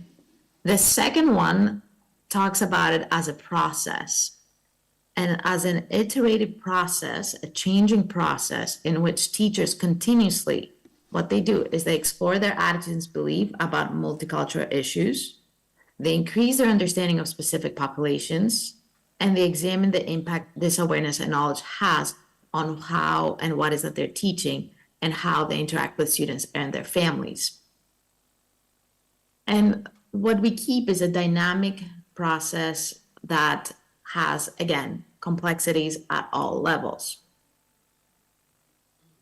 So even if we're thinking about, and we think about as an ability and a lot of times as a process, we kind of hear, and given that we're using the word competence, what we are doing is basically that we are looking at specific educator competency domains. And in the literature, the focus a lot of times has been on skills, knowledge, awareness. Attitudes, yes, sometimes yes, depending on what model you're using. Banks, for example, does not use it. Matsapsipsi does use it, using critical race theory background in her mind. But it's a combination of these dimensions that are all interrelated. So the premise of this presentation was kind of discuss how to empower and foster educators in their support of marginalized and minoritized youth by building their multicultural competence. So let's switch gears again. I know it's a brief presentation. I'm probably talking a little bit too fast. But let's get to suggestions for strengthening the multicultural competence. In a lot of models that discuss multicultural competence in education and in psychology, the first step is to look inward, okay? So you're switching the attention to you as a provider, as a trainer, as an educator, whatever your role is.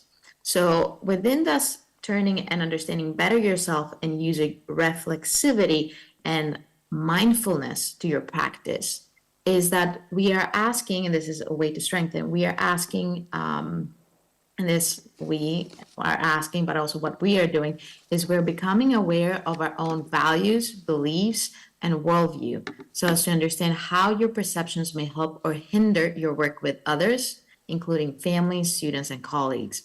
Because whenever we talk about aspects of diversity, and we're talking again, at the focus in the center of the system, we have the child, the youth, but at the same time, we're looking at the different systems the child is part of. So that also includes families, the family system, but also the school system, and especially that aspect of colleagues. As a second step, it's also becoming aware of our own identity development so as to understand our own confidence level within our own and others' backgrounds. It can be an entire presentation about teacher identity. Identity is, and again, going back to that slide that I had, the different aspects of diversity, identity is a construct where we see a lot of different aspects and we consider it to be a dynamic process, so there's development. For educators specifically, we talk about personal identity. So again, that personal identity component of your own, do you belong dominant groups of different aspects of your identity to non-dominant groups? What is the status? But also your professional identity. Because in any given moment when you're in a classroom, when you're in an educational setting, whatever you're doing is a combination of your own personal identity, your professional identity, and also students and classrooms characteristics. Then, as another suggestion, is to become aware and be aware of potential biases related to others' characteristics. This is especially important because everybody has biases. Our mind works with assumptions, okay? So it's very different to say that I see my biases, I know what they are, and I know how to basically counterbalance them. And it's very different to say, well, I've worked my issues, I have no biases. When you're saying that you see no differences, and in studies we conducted last year, we had this as a response, like, I don't believe in race. I don't have biases. All my students are the same. We end up being on the other side of being color blindness. So basically not recognizing the differences which are there, and based on the differences and acknowledging them, then modifying our behavior and how we practice. And also by becoming all these awareness and bringing that awareness and bringing that mindfulness into our practice, and I'm saying as we because I'm also part of the educational system, so and again, fostering is a process and empowerment is a process. So that's why I use the we. It's understanding our own limitations and would be willing to seek out for support from others who may have more related knowledge or experience. So if you're understanding what are your limitations, the idea is not to just say, well, these are my limitations. Well, it is what it is. But in order to modify your practices, you go back and ask for help. Professor Little, sorry to disturbing. 2 minutes more to go. Okay. Yes. So for us, we did a study. We asked. The good point is that educators are willing to ask for help, and primarily they're asking from their colleagues. There's other suggestions. So it has to do when you shift the gear from inwards to outwards, and you're collaborating with basically families and kind of understanding how your own your personal stance versus how others view the world kind of interact in a given moment, and how then again you modify everything. So concluding about everything, and again this is very, very brief, the question that Wilcox and colleagues asked back in 2020 is who's multicultural competent? And they came back with a response, everybody and nobody. in the idea that they did this multi-method way of asking about providers for multicultural competence. It was psychology related field, but it applies to all cases. And they found that whenever you ask people, like, are you taking this into consideration? People said yes. So their attitudes about diversity were very high. When they basically use vignettes and case studies and ask people, so how do you go about this case? They saw that they were not applying the things that they were saying that they did when it came to that dimension of competencies. So in our study that was conducted with the cross-cultural study, what really came across was we had a lot of educators who came out and said, like, oh, we're very proud, like our school hosted this trans student 2 years ago, or I value my students' differences. But when we asked them later on questions, and we did not do this on purpose, by the way, it just came naturally through this qualitative inquiry, it was not about their attitudes towards diversity and otherness, it was what meaningful interactions they had in the school environment. And this is the last thing I'm going to present. I know it's all Greek to you. Purposely, this comes from the sayings, an example of a secondary education, a high school male teacher who was teaching ancient Greek to students that came from diverse ethnic and racial backgrounds. And he says, and this is an example about this meaningful interaction and how competencies are enacted in the classroom. So he says, I just gave them the basic instructions and they had the translations of 2 ancient Greek authors in Albanian, Georgian, Arabic, Kurdish, Italian, I don't remember. In this way, I think the children were found, and this was amazing. The child who gave me the translation of Xenophondas, ancient Greek author, in Georgian was a high school student that did not only sit in the last desk in the classroom, but if possible, he would be seated outside the school. So when this project was presented to my colleagues, they were surprised by the fact that this specific student participated. For me, the response was that he participated because he wanted to showcase his identity, to demonstrate his diversity, and that was the gain. It was the only thing he did, and the only fact that he sat down, wrote, and talked with his mother, who's a native speaker of the Georgian language, if he wrote it correctly, if he said it correctly, that for me was the biggest gain. And these are all things that you come across or you invent as you go in the little margin that teaching can give you. So tying it all back, it's a process, and it's very important in order to support and engage students in an environment and at the end of the day, support their overall resilience and well-being. And as education being considered in the literature a protective factor to bring students in the classroom and engage with them in meaningful ways. Thank you, Professor Lito. Thank you very much. Thank you. It was very informative, valuable presentation for ours, especially we have many students who take in global career awareness, and it was very useful for them too. Without waiting to our another speaker, I would like to invite Dr. Christine Ujule from University of Applied Science Riga, EKI. Professor is going to talk about fostering the development of entrepreneur competencies of staff as a component of organizational competitive advantage.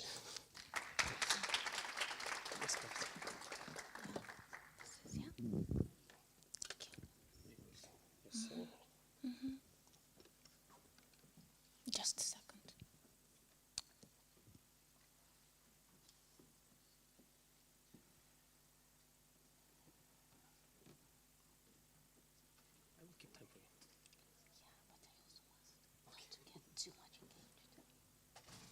Okay, so fostering the development of entrepreneurial competencies of staff is a component of organizational competitive advantage. So, why to talk about entrepreneurial competences? Why to talk about entrepreneurship? Well, I come from an entrepreneurial university, you may say, because it's a private university and our owners don't only have this university, they also have other type of businesses. And yet, the atmosphere that we have been kind of living in, I would say, is quite creative, and it gives us an opportunity for entrepreneurial activities. So I know, in a way, what benefits entrepreneurship can yield. But at the same time, you know, there is such a thing as entrepreneurship monitor. It has been conducted across different cultures, countries, and one of the most recent ones has indicated that about half of the Latvian population see an entrepreneurial path as a very desirable career development. And not only for financial gains. So what are the reasons? Well, I want to be independent. I want to be able to make at least some of the decisions of my own. Well, I want to work on something that I want. So these answers, in a way, indicate that it might be the case that at least some part of the workplace people spend doing what perhaps they're not particularly interested in. So, and if you do it continuously, maybe at some point you as an employee might think, oh, where am I? Where are my needs taken into consideration? Okay, financial, yeah, I know, but is life only about finances? Yeah? So, and here comes one of the answers what companies perhaps might do to address such issues. Now, entrepreneurship, what is it? Basically, there might be different definitions of this concept just as any other concept, but the idea is that you give opportunities for employees to engage in entrepreneurial activities, but within the context of your organizations. So, and if it happens within the context of your organization, then instead of having the first E, we have the first I to make a difference, right? Now, what is the relationship then between entrepreneurship and mindfulness? Because if you are in charge at least of something, maybe your colleague whom you like or whatever, then you already see yourself in this company. If you see yourself like, oh yes, I am here, right? I want to do that. Then you feel like this context gives you at least some sort of satisfaction. So if it gives you satisfaction, you want what? You want to return there. So this is how organization can strengthen the connection between emotional component of employees and the company as such. So if it's the case, even if on occasion, as an employee, I'm given something that I don't want to do, overall, I am kind of swimming in the ocean of something that at least occasionally has something positive. Which means that even doing then those tasks that perhaps I find boring or whatever, particularly if I have to do it continuously, you know, still my interpretation of those activities is not going to be perhaps as negative as in the context when I'm just doing all the stuff that I don't want to do. So, but for educators, entrepreneurship also is important because it's connected to continuous learning. Because entrepreneurs fail and they learn. They fail and they learn. This is continuous learning. And it brings the health of our cognitive processing. Because in the previous section, there was a lot of talking about food. Physical, biological food. But as also was mentioned in the previous section, we are not just food. So something intangible in us creates something tangible, and the tangible creates something intangible. So therefore, we have to be able to produce something positive for better cognitive processing, and as a result, well, a company can benefit from that as well, because that would eventually lead to higher degree of creativity, innovation, sustainability, long-term creation, long-term value creation in a company. Because if you want to attract stakeholders, particularly investors, if you want to expand as a company, we have to be able to demonstrate how we can create long-term, of course short-term, middle-term as well, but also long-term value And what is value? Is it just profit? Today I have profits, tomorrow I don't. And the degree of profits is very different. So can companies exist without people? Well, if you're self-employed, and there is just you, but even in this case, there is just you, right? So people are an indispensable component of any value creation. And by taking care of people, companies can boost their sustainability. Sustainability, again, can be defined in a variety of ways, but I think this, to put it shortly, long-term survival, using some sort of internal resources. So, and therefore, in this way, I think that entrepreneurship is very much in line with Sustainability Development Goal 8, which focuses on economic growth through decent work placement. So all these people at the supranational levels of development have also realized, but perhaps workforce is not particularly happy at their workplace. So we should encourage companies to pay attention to what has been going on with the people. And remember, right, so all these economic, political things, what are they for? Are they only to generate profit? Show that you have power? Okay, maybe. But if there are going to be no people, to whom are you going to show your power? Yeah.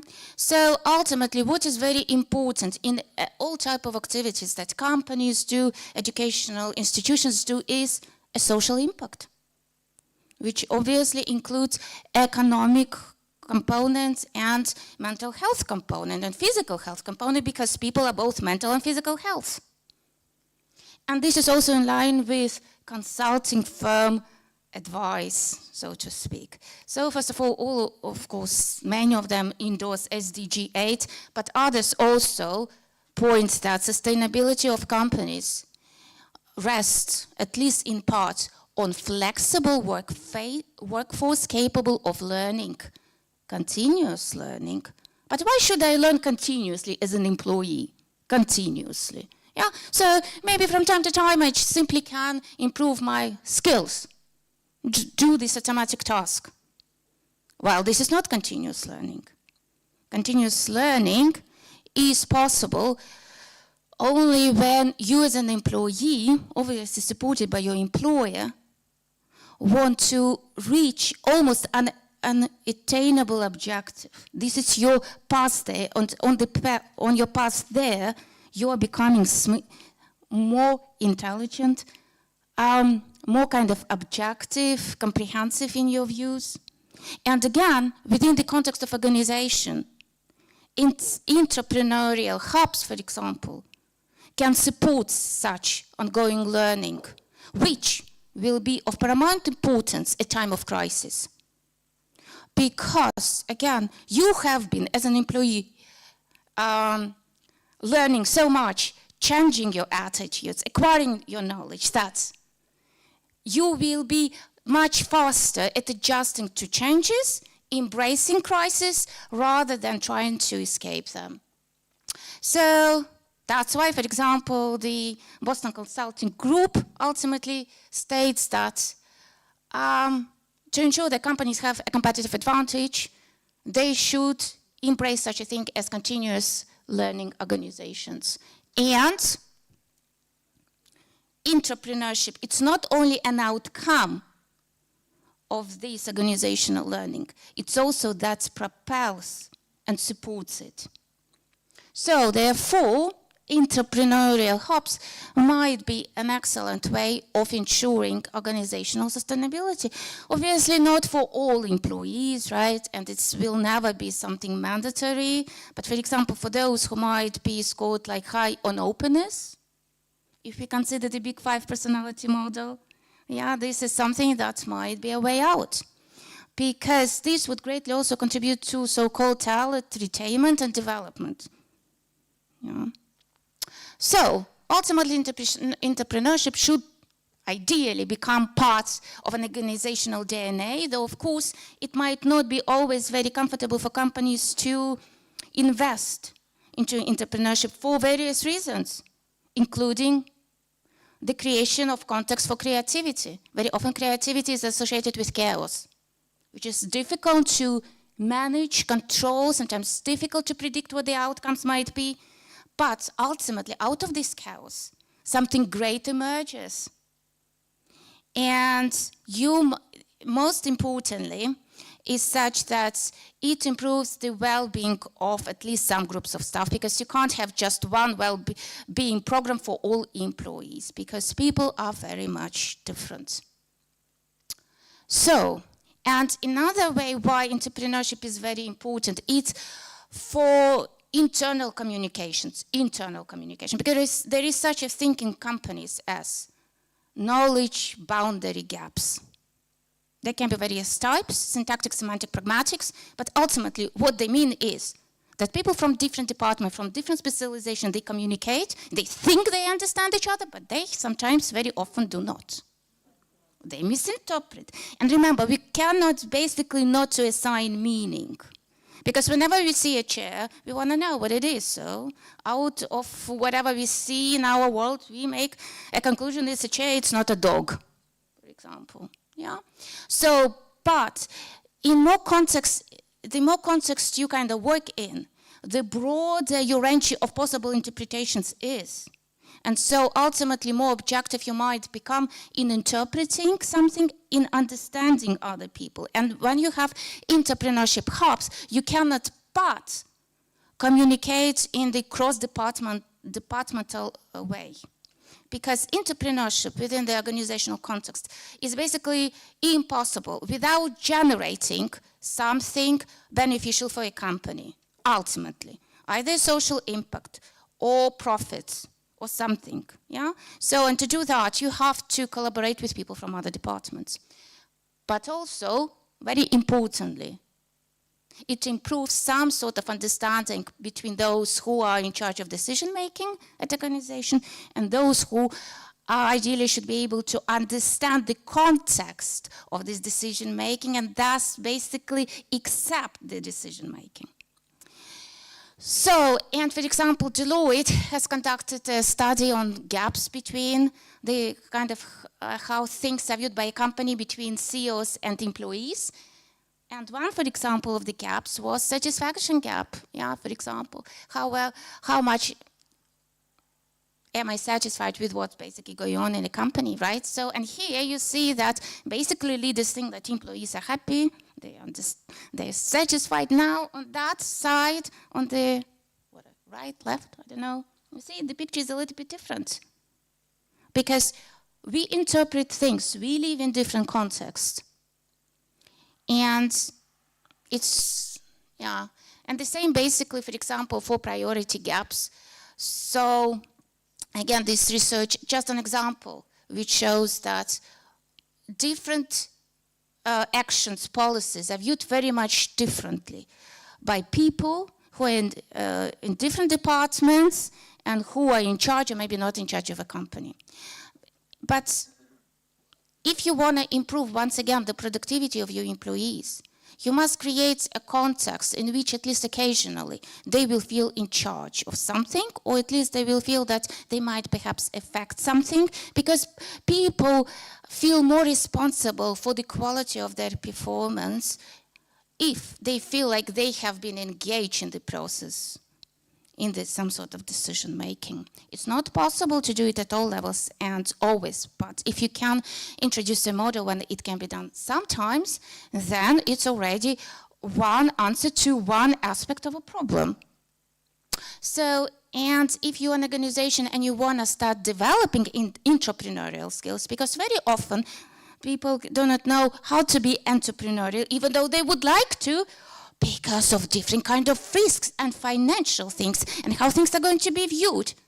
So you can start with adapting, for example, the entrepreneurship competence framework to your organizational context. Because you see, it's massive and it basically takes you from the moment of creating the idea to implementation. Many people have wonderful, great ideas, but unless they can be implemented, at least in the business context, they are questionable. So, and at my university, we have been also studying entrepreneurship. So, and what we have discovered, for example, in cross-country research, is that even people from other fields, not from business economics, or not from management, they still view entrepreneurship competences as very beneficial for them. In that case, these were IT people, because they think that these skills help them, or might help them solve non-standard problems, and that they can stimulate creativity.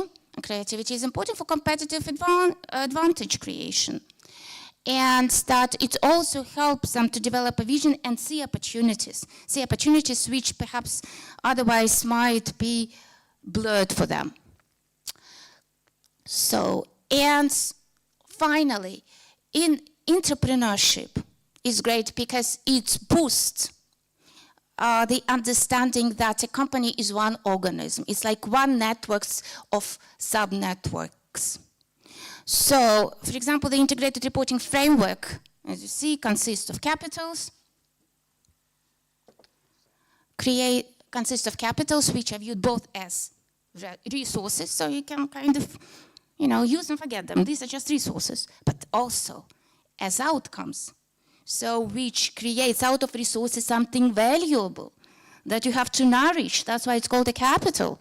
And that it has to go through the whole idea of business model. So, and in this way, we can view entrepreneurship as focusing on staff through human capital boosting. We can view entrepreneurship as building innovation which contributes to intellectual capital. Entrepreneurship obviously focuses on productivity eventually, which is good for manufacturing or procedure capital, depending on the type of the company that you've got. Entrepreneurship, also, whenever you address something, you think about your clients, how you are going to engage your partners, and so therefore it's good for boosting social and relationship capital. Entrepreneurship also makes you think about environmental aspects, how you're going to make your business perhaps more environmentally friendly, and through that it boosts environmental capital.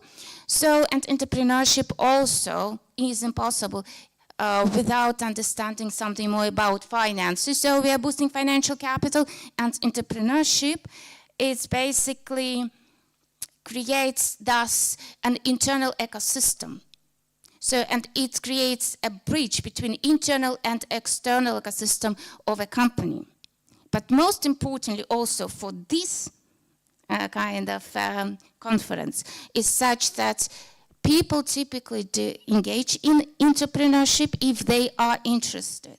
They also typically engage in entrepreneurship because they think that they can bring something valuable and that they're allowed to do that. So they can more fully realize their potential. And this is how they kind of look deeper into what they are and what they want, and they stay longer in the presence. And then they ask themselves again questions about what their values are and how they can be, what their actions are in relation to these values. Because very often people are not very much, perhaps sometimes satisfied with some aspects of their performance or behavior because of the cognitive dissonance. Yeah? So, and entrepreneurship and mindfulness, which are kind of might be connected. So it's something that helps people to build internal resilience to whatever it is that they have to engage in an organization. Thank you. Thank you, Professor Christina. I didn't inform about the time because Professor Christina was keep her own time. So now we are fastly go to our another speaker. We would like to invite Doctorand Brigita Muselinaite from Kaunas University of Technology to talking on how can holistic education guide us through an ever-changing world.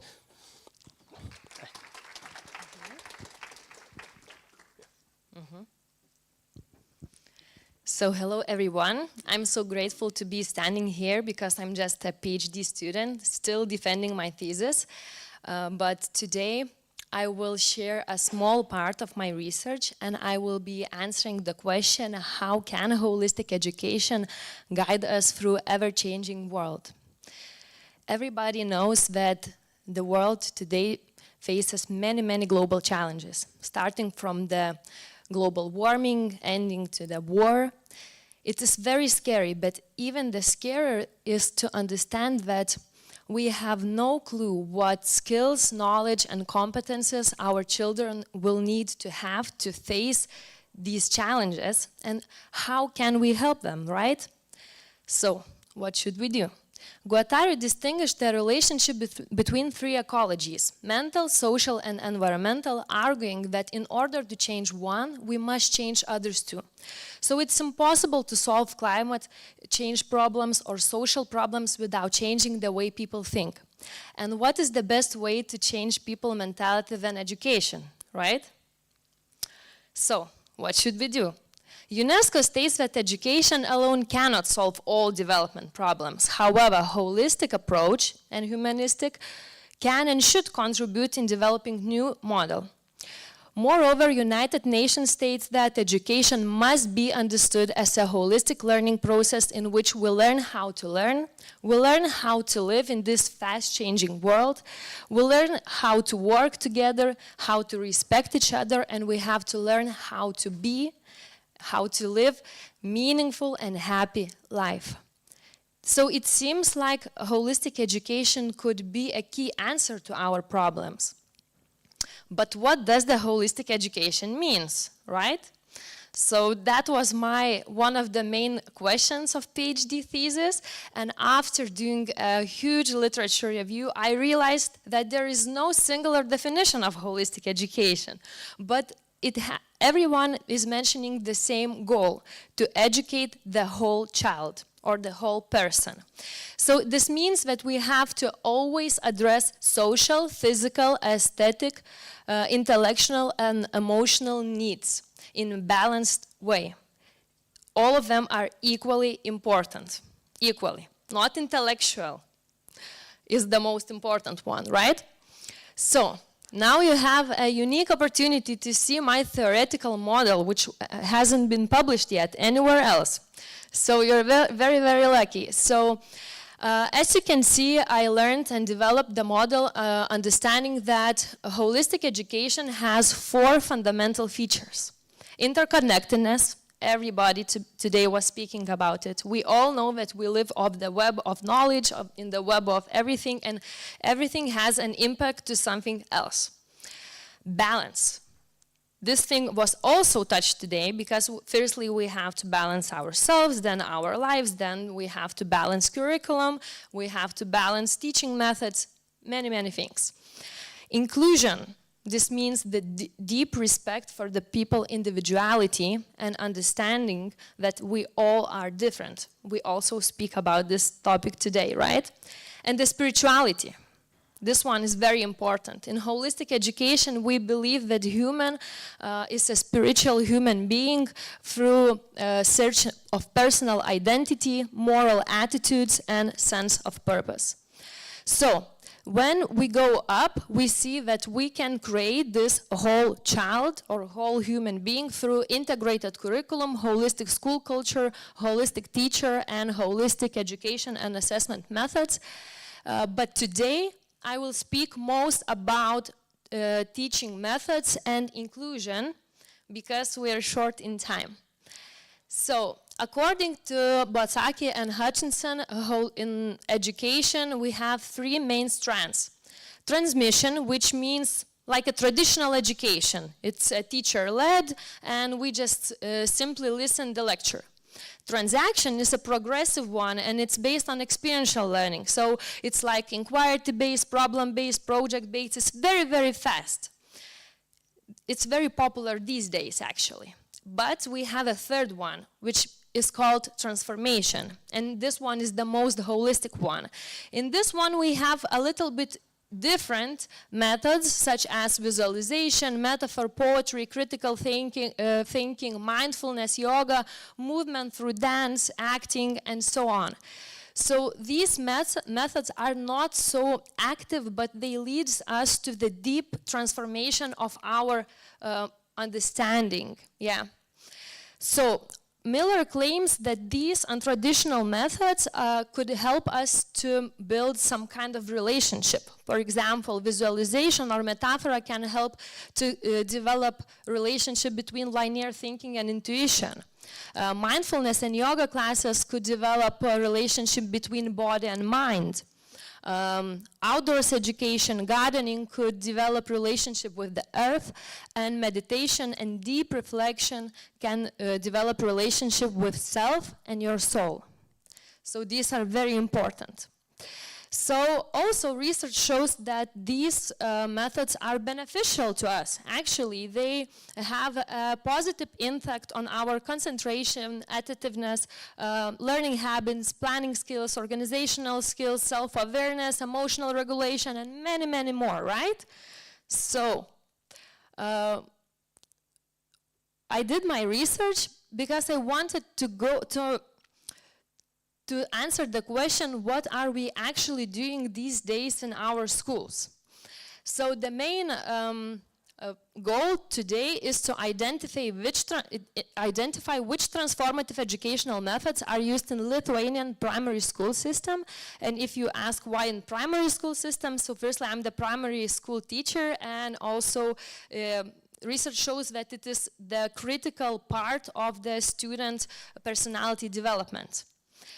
So I did the online survey for primary school teachers. To make generalized conclusions, I needed to get an answers at least from 362 teachers, but I got from 365, so this is all good. We can proceed and to see the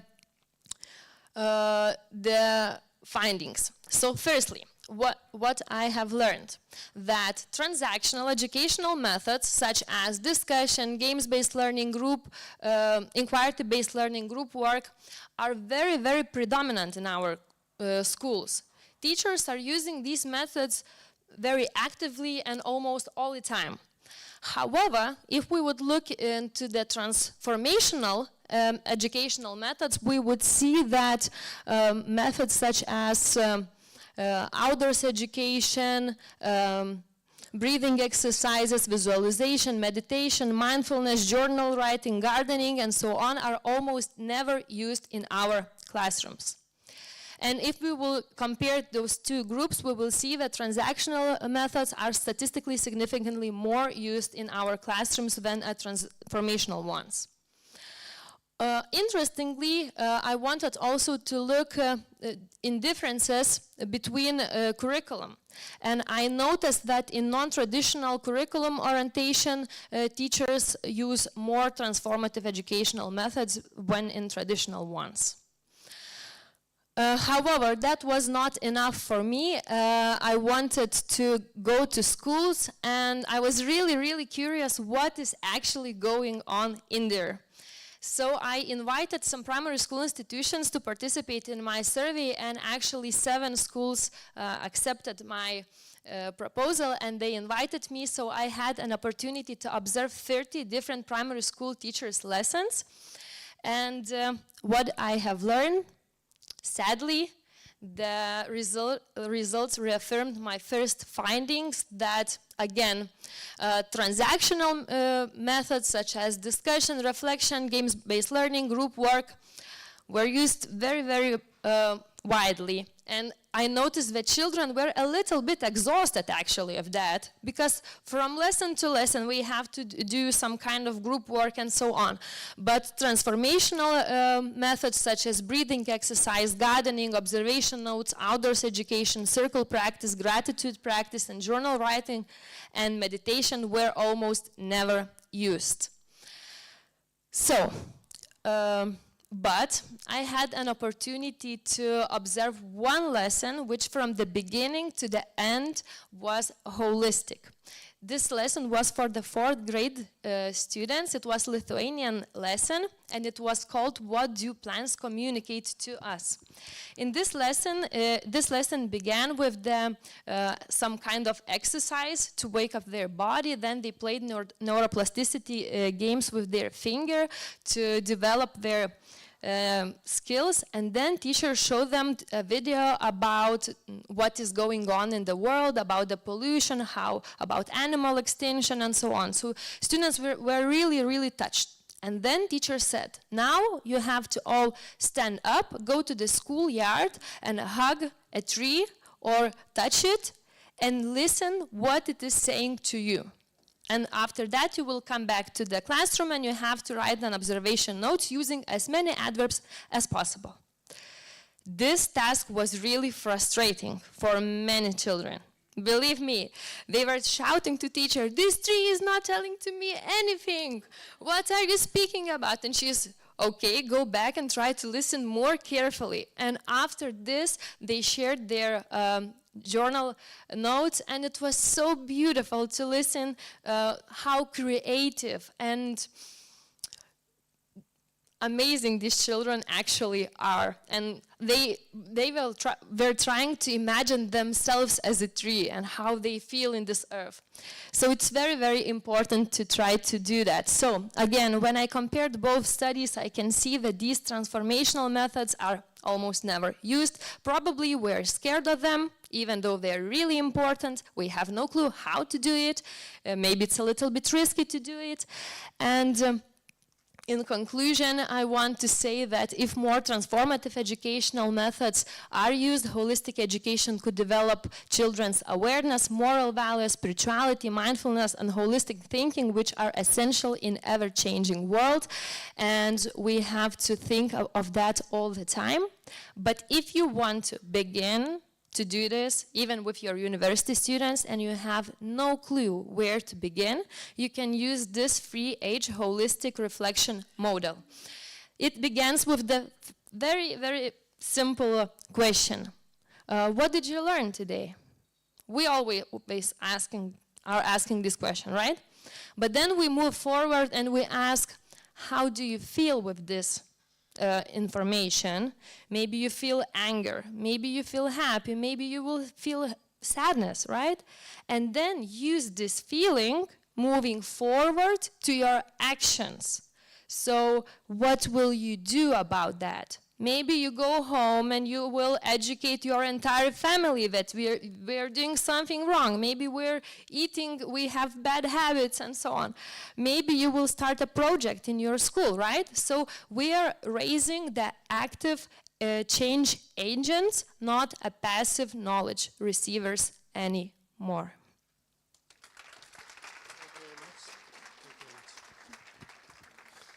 It was very touching topic, and thank you for using the time very effectively. The topic is really important. That's why we are always glorying the education system of Finland, because the students spending more time in the nature rather than in the class. My friends, my students' friends, please ask your questions. And during the panel section, we are going to ask our participants by scanning to the QR code, and in online is also available. So thank you to all our keynote speakers. Now we will continue with the panel discussion. I would like to invite as a moderator Ron Letsai from SMK College of University, SMK College of Applied Science. Hello, Ron. Among our discussion, we will connect to Dr. Lito Mihololupulo again from the Aristotle University of Selanik, and we will invite Dr. Christine Uzule once again to the stage, and also we will invite Dr. Yevgenia Dehtiare from University of Applied Science, Latvia, and also again our doctorand Birgitta Mselunaite from Kaunas Technology of University.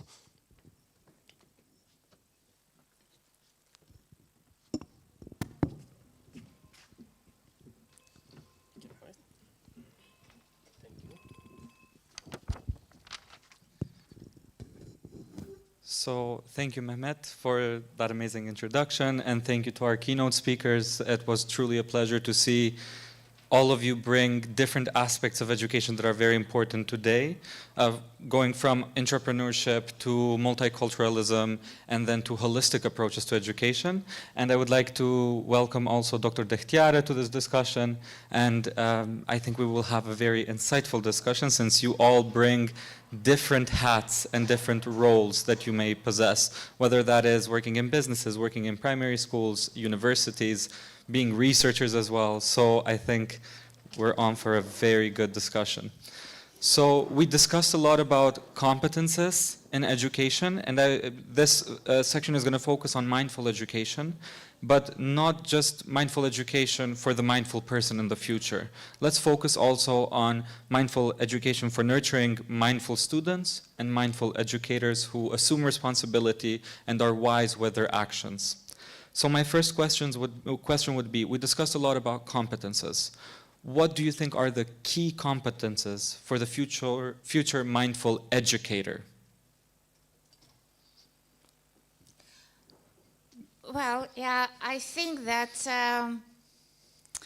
because I have a bias towards entrepreneurship. So I think that basically entrepreneurship competences would be important.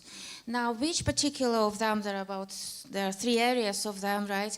That would depend on the context of a teacher, of an instructor, and they might also change throughout the career of a teacher. But I think that the ones that will allow to solve problems, be creative, but also looking at these creative solutions through the personal prism of responsibility, considering personal values and thinking about how to integrate these values might be very, very important. So I think that in the future, educators should be aware thus not only about the entrepreneurship competences that exist, because they allow to be creative in a specific context, and education also is also kind of, sometimes it's not possible without financial profits, but they also should develop competences of that of a psychologist who would be able to identify personal areas of weaknesses and then with the help of a psychotherapist to work on them, because the work with people is very challenging and draining. And I think that educators, if they wish, they should have assistance of a psychotherapist. Thank you. Okay. So in my opinion, and from holistic education perspective, the holistic teacher has to be a holistic person itself. So it's very, very hard, but you have to, first of all, be a human being who are all the time thinking about the relationships. And how can I deepen those relationships? Relationship with my student, relationship with my family, my romantic relationship with my friends, and relationship with the nature and global community. So these are key things to be self-aware, to feel empathy for everybody, and just try to understand how they are feeling at that moment, right? And how can you contribute to make every situation a little bit easier for everyone and better? Thank you. Maybe we can bring Dr. Michalopoulou or Dr. Dehtiare. Yes, sure. I am absolutely agree with my colleague, with Christina Ujele. I was also looking from the perspective of entrepreneurial competencies, and among 15 competencies, I can mention up to my mind 3 competencies which stand out as essential for fostering mindful future. So that can be self-awareness and self-efficacy. Because when person is self-aware, he clearly evaluates his strengths and weaknesses, recognizes own motivation, and is confident. And the second competence, I suppose, is ethical and sustainable thinking, because it encourages a person to consider the long-term effect on all actions this person applies to the society and to the environment, And nowadays we have to take care about the sustainability and sustainable thinking. This skill supports responsible innovation and ethical decision making. And third important competency is learning through experience, to my mind, because learning can be done even from failures. Learning is critical for growth. This competence promotes resilience, openness, proactive approach to continuous improvement. I can say nowadays people face very complex challenges, and these three competencies, self-awareness, ethical and sustainable thinking, and learning through experience, can help these to compete with these challenges in our very rapidly changing world. Thank you. Dr. Michailopoulou? Thank you. I think, although this is an interdisciplinary discussion, I'm in total agreement with what I've heard before, and from all the different competencies, I'm going to focus primarily on what was just said, but that awareness component that goes hand in hand with that mindfulness idea, because from all competence, knowledge, skills, attitudes, interpersonal self-efficacy, it's at the end of the day, you're only doing what you're doing, and you strive to change or adapt your practices when you're aware of what you're doing and how you're doing it. So, and also that counts from our students. So bringing that awareness and cultivating that awareness within the student, instead of telling them what to do, but kind of give them the opportunity to reflect, understand what they're doing, and monitor and change their ways on their own. Taking into account, for example, internal locus of control and intrinsic motivation. Thank you. Yes? Yeah, so, and I also would like to add, based on what has already been said here by the panel discussion participants, is such that I think that competences also are interpreted by us differently. And the level of competences that we can achieve also is very different. But I think that overall, in order to develop or reach a higher level of competence, I think that we should work with 3 big traits of personality, if you consider the Big 5 personality model. The openness to experience. We have to identify how, to what degree are we actually open to something new, and not simply kind of saying, okay, it exists, but kind of like at a distance. But to what extent am I willing to accept it by inviting it into my life? So the second trait, I believe, which is very important, is conscientiousness. Because as you actually mentioned in the panel discussion, so many people today actually lack this consistency and the ability to push yourself to be out of the comfort zone, even on a small scale, through this consistency. Because if we want to change ourselves, sometimes we have to go out of the comfort zone. And I think if we want to change ourselves, this is what we should be able to do. Right? And the next thing is obviously the agreeableness. Because as teachers, if you're not agreeable, agreeableness means basically how friendly you are to other people. So your personal growth might not be fully relevant to your profession.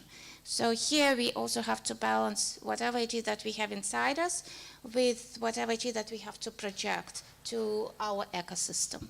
Thank you. Yeah, and I think it is especially interesting that openness relates to all 3 keynote presentations that we had today: openness to people's differences, openness to new approaches and being more holistic, and openness to the entrepreneurship skills that one must develop in all contexts of life, but especially in education.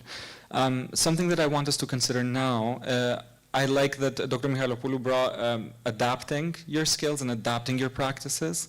And obviously we know that COVID-19 exacerbated different feelings, different experiences, but also there were a lot of technological innovations in education and work environments. But in education, when we think about both students and we think both about teachers, what are some of the key conditions that we need to provide in an educational system for a mindful educator and for a mindful student?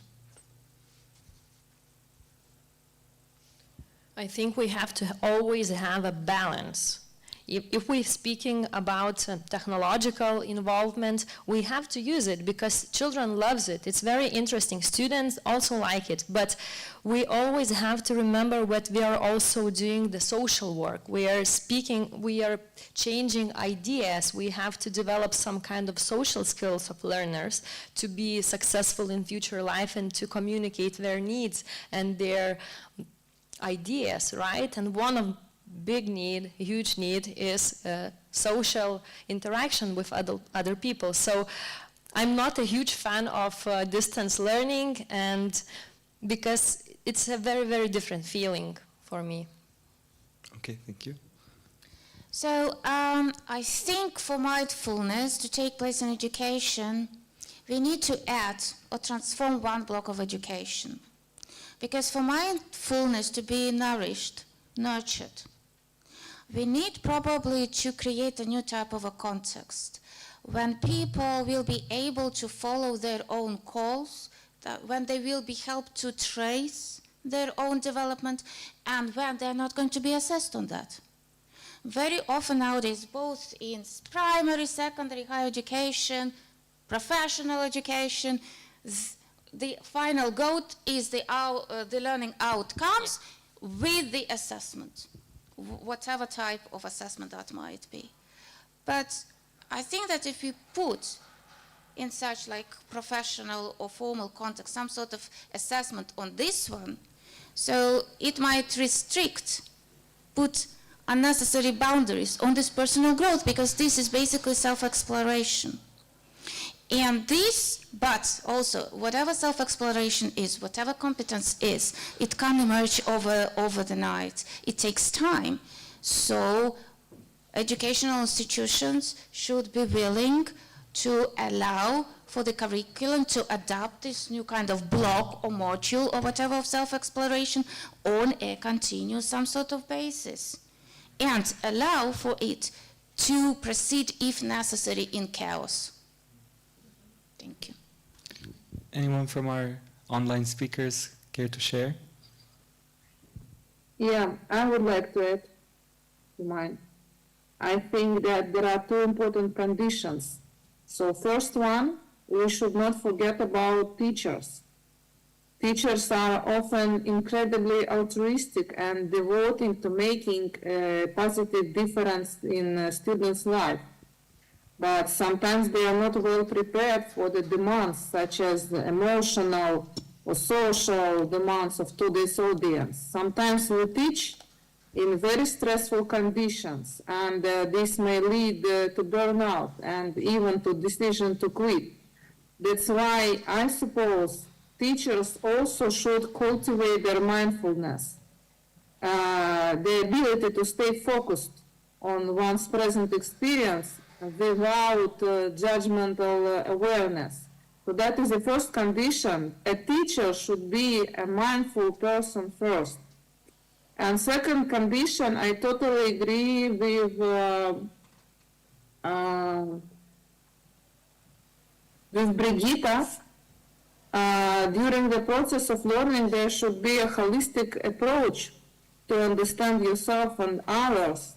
So we have to think about self-awareness, reflection. We have to cultivate emotional intelligence, as this is a key condition for mindfulness.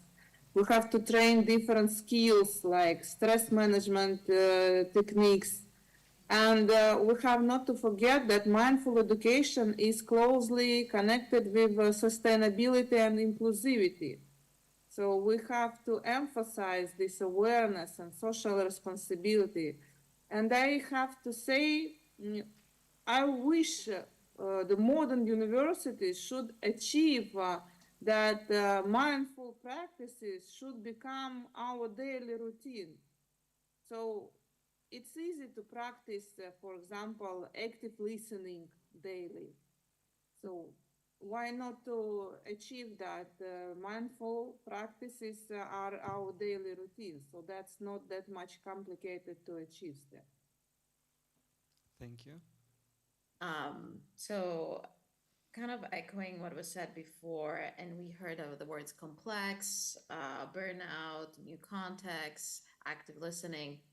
I think there's two levels. First of all, there has been a continuous change, and education and the educational systems are always tied to that notion of change. So yes, COVID brought a lot of changes, but it's nothing new. There was an interesting recent study that said that teachers are kind of burned out from all the changes that they're being asked to do. So I think for educators at the educator level, what is important to consider is their readiness to change. So taking a motivational interviewing approach and considering that before I ask for something to happen, before I want to adapt, before I want to build competencies, I need to basically, at the foundation, build that readiness to change. Because we know from planned behavior theory, from a lot of different theories and research findings, that my intention to my basically behavior, my behavioral control over something has to do with how much I'm ready, right? So fostering that readiness to change, I think, is crucial for educators. And at the student level and the constant changes, I think it's important to consider support and appropriate support and taking that holistic inclusionary approach to basically, well, we're asking a lot from educators to wear multiple hats, but kind of collaborate and create collaborations that support educators that then they can support students. Thank you. I'm very glad that you brought the support to support educators, because I think we did discuss some of the conditions in which educators can grow and be mindful, and also students can then by default become mindful as well. But how can educational institutions maybe support this mindfulness? What do we need to do to support educators to become more mindful and for students to become more mindful? Maybe some practices or something like that. Yeah, there are actually many games you can play, like in the classroom, to develop children mindfulness. I actually did this many times in my classroom. For example, when you need to begin a class after the lunch and everybody is like, oh, you just ask them, like, now concentrate. I will start the class when everybody is looking at me. I will start to speak when everybody is listening to me. And we will start the assignment when everybody can feel the ground. And there are many games, actually, very simple ones, just to feel your body, come back to earth, just feel the interconnectedness to everybody else. But of course, teachers have to practice these things at home. And everything starts with teacher educational programs. So we have to work with future teachers. We have to develop holistic teacher training programs and to train them to be holistic human being and human being who can lead by their example, which is really hard because in the future, knowledge is not enough, right? So we need firstly to develop these super teachers who can lead by their personal experience to develop new kind of people. So I think it's utopian a little bit. It's very hard to make it, right? But it's important to start speaking about this and at least dreaming about this. Because teachers are very tired. They are very tired. And there are a lot of teachers who are already doing this kind of things in their classrooms.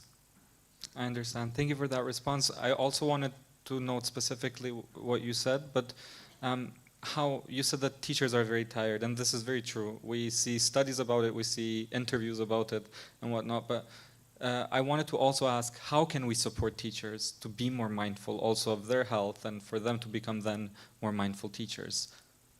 So firstly, we have to be mindful as a parents, right? Because parents are also very important in this, or because we support our children and then they come to the classroom, and if the children are all exhausted, tired emotionally from things which are happening in their household, they will bring this emotion to the classroom and so on. So it's so complex. I mean, everybody has to change, not only teachers. So parental support as well. I think that so much that goes on in an organization depends on the leadership. If the leadership, for example, decides that mindfulness is going to be a value, and then sets at the level what should be the outcome, the realization of that, a strategy, the path, whatever it takes will follow. Perhaps not immediately, but with the passage of time. So I think that because if it's real value, people cherish it, people go after that. So the second thing which is very important at the level of a teacher, I believe, is such that I think that's very often, that depends on the context obviously, but teachers don't have an opportunity to say no. So, of course, what it is means no. No to what? It's a question, yeah? But very often this no is the outcome of a burnout, anxiety, some other issues. So therefore, I think that there should be some sort of a system within an educational institution when teachers would be able to talk it throughout, something like this, or some sort of other process, when the things that could be managed, that could be improved, could be identified and then subsequently could be improved. And different organizations have different practices for that. In America, they have, for example, psychological centers at universities which offer support not only for students but also for teachers. At some organizations, right, some international, for example, IT companies, I know that they have also like a small department in which a psychologist works, and any member of an organization can come and complain, and then there's a team of people thinking, what is the root of this complaint, why it happens, and then certain stages kind of takes place and people try to solve problem. So, but I think all these matters should be taken in dialogue with stakeholders of the process. Thank you. Thank you.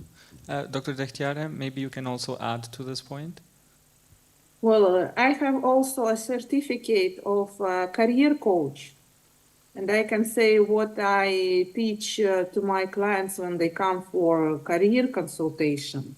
So what I'm saying, how to adapt to the VUCA world. So I'm saying we have to focus on the present and live the moment. We have to become very adaptable. We have to find our balance and maintain it. And it's important to keep learning, because when you learn, you're open to all positive changes. You notice these positive changes, and you have a learning-oriented mindset, and you learn without judgment. And it's also very important to reflect on our personal values regularly. So by asking a question daily, what is in it for me? And this helps us to remain calm and consistent despite external fluctuations. And also, so that is not only to teachers, it's not only to the students, that is a common advice to people living in the VUCA world. We have to dedicate time to ourselves, to reflect daily what we have experienced today, what we were thinking about, what was challenging, and how we compete with that. We have not to be afraid to discuss our concerns with the mentors, or as Christina said, even with a psychologist, because we have to reflect. Reflection fosters self-awareness and highlights areas for improvement, helping to act and to behave more mindfully. Thank you. So I'm going to start with a fun fact about Greece. There's a lot of studies about teacher burnout here, and other than a small percentage that work in vocational education and secondary education, we haven't been able to find educator burnout. So taking in kind of switching the narrative, I think it's important also to consider we have a large percentage of educators that are highly resilient. It's not to say that they do not experience stressors and they feel competent and ready to address everything that's happening in the schools, and they have been trained in their initial training to basically know how to handle everything. But also, since we're taking that more of a positive psychology approach, it's important to consider that most of our educators, at least in some systems, are resilient, and their experience, and there's protective factors that seem to be very high up for them. So as a trainer of psychologists and school psychologists, I think for me is to understand that there is an initial work that is happening within training programs that kind of sets the basics. And then there's the idea that there's a continuous support, and kind of mentioned the role, maybe the support of a psychologist. In our studies, when we asked about multicultural competencies, most teachers were willing to ask a colleague or another person of authority, such as the principal. And again, as I said, leadership in a school, in educational context, makes a lot of difference, as all of the stakeholders involved. And again, taking it back to some, and again, echoing other people's responses and other participants' responses, is that problem-solving process. So maybe empowering that idea and train them on basically how to problem solve. So when they're found in a situation, when educators are found in a situation, maybe they do not know exactly what would be the outcome, what is the good solution, but kind of having the skills and how to produce a solution. Thank you so much. And before we move on to the questions from the participants online, I also wanted to mention something that Brigitta brought, which is parents. And we always, when we think about education, we think of the triad in education, which is parent, student, and teacher or educator. So how do you think it has evolved? And how do you think this triad can become more mindful as a triad? What are some necessary processes? How can parents be more mindful and involved in education? I think that there should be kind of more room for communication between teachers and parents. Very often it's like bi-directional communication, that's it, but parents do not too much affect what's going on at school. Sometimes they're not fully aware of what's going on in there. So if they could somehow be engaged more, they will have better awareness of what happens. They will have better awareness of why, for example, teachers make such or such decisions, why administrations take such decisions, why, for example, their child, for example, cannot rewrite a test. Because all of us come from different contexts, from different information processing kind of also context, and whatever we've got this entity that we process, we assign it a little bit different values. So if there is a room to understand the context behind which other people work, I think people will have simply better realization, parents in this case. And this is how basically I think that the process could be improved. Yeah, I agree with you that the community is the key answer to this, to building more mindful thinking. However, I want to add that parents are actually really changing, because I work with the smallest ones, and now we actually have proactive parents who are too much involved. They're so much involved that it's hard to take them off from the educational part. They are so much involved that they even know better how to teach the child than a teacher sometimes. So, but again, the education is the key. So I believe, yeah, that we have to communicate all the time. And it's very hard to be a teacher these days, because half of the time you're teaching parents how to be parents, then you're teaching children things, and then you have to teach and educate yourself to be a better human being. So it's exhausting. I understand why some teachers quit their job. It's like this. But of course, strong leadership is the key solution to all of this problem, because if school administration can see these problems, and they have to interact with it and solve it, not to leave this to the teacher itself. Thank you. Dr. Michailopoulou or Dr. Dechtiare, would you like to share on this? Or can we move on to the questions from the audience?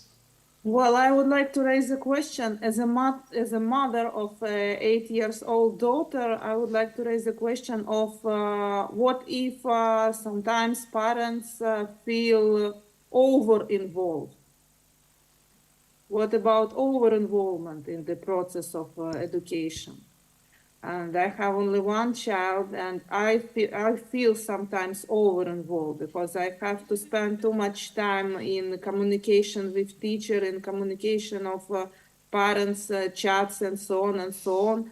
But what if the family is having 2 children or 3 children? So there are the amount of these chats, the amount of this communication multiplies. So as a parent, I feel sometimes over-involved, and I think so these points should be discussed as well. Thank you for taking a different perspective and taking that role of a parent. We know that from recent literature that a lot of parents are basically feeling burnout, and this is a common word today, because they're investing a lot in their children, extracurricular activities, group chats with other parents. Usually it's the mom chat, and this is very common. So we see there's a high degree of involvement, and parental involvement has different definitions and different aspects. As a construct, it's very multidimensional. And we know from the consultation literature, the school-based consultation literature, that we see that a lot of parents and educators play the blaming game. So it's not uncommon for educators to say, well, the parents are doing X, Y, Z, while the parents are saying that teachers are doing X, Y, Z. So as a psychologist, and this is the approach that I'm taking as a trained school psychologist and a school psychologist doing consultation in the schools, the idea is to find a balance and bring everybody to communicate not only what's going wrong, because a lot of time communication regarding children has to do about what went wrong, but also kind of reinforce the positives and maybe start a conversation with the positives to get to where you want to work with. To basically better support the child's needs. So it's complex. There's a lot of things going on. There's a lot of needs, evolving needs. And at the end of the day, it's all coming together, being aware of our roles and our responsibilities, and also being mindful to collaborate with all stakeholders, with everybody, with each family, with each system surrounding a child to better support it.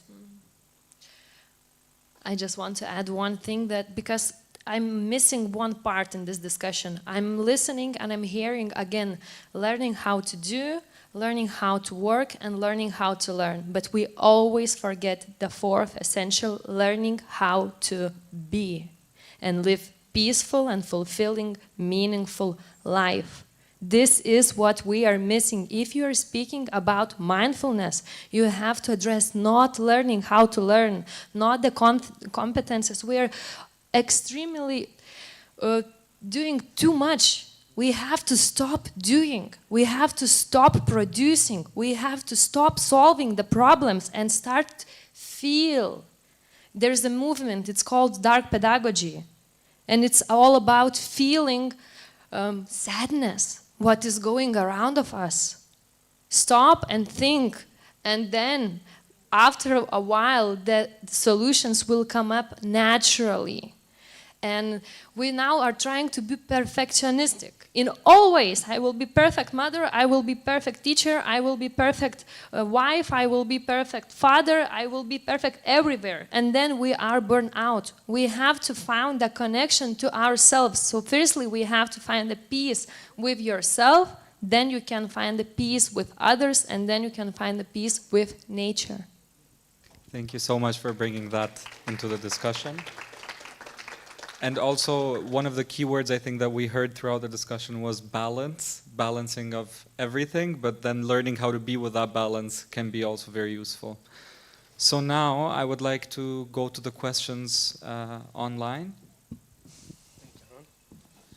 Thank you very much for the discussion. There are several questions, and I see most of the questions about what are the roles of the parents, and you already mention it a lot, like why teachers are giving this holistic education, why parents are not raising their own children. There are some questions like that. But I think they got the answer, so we will skip that one.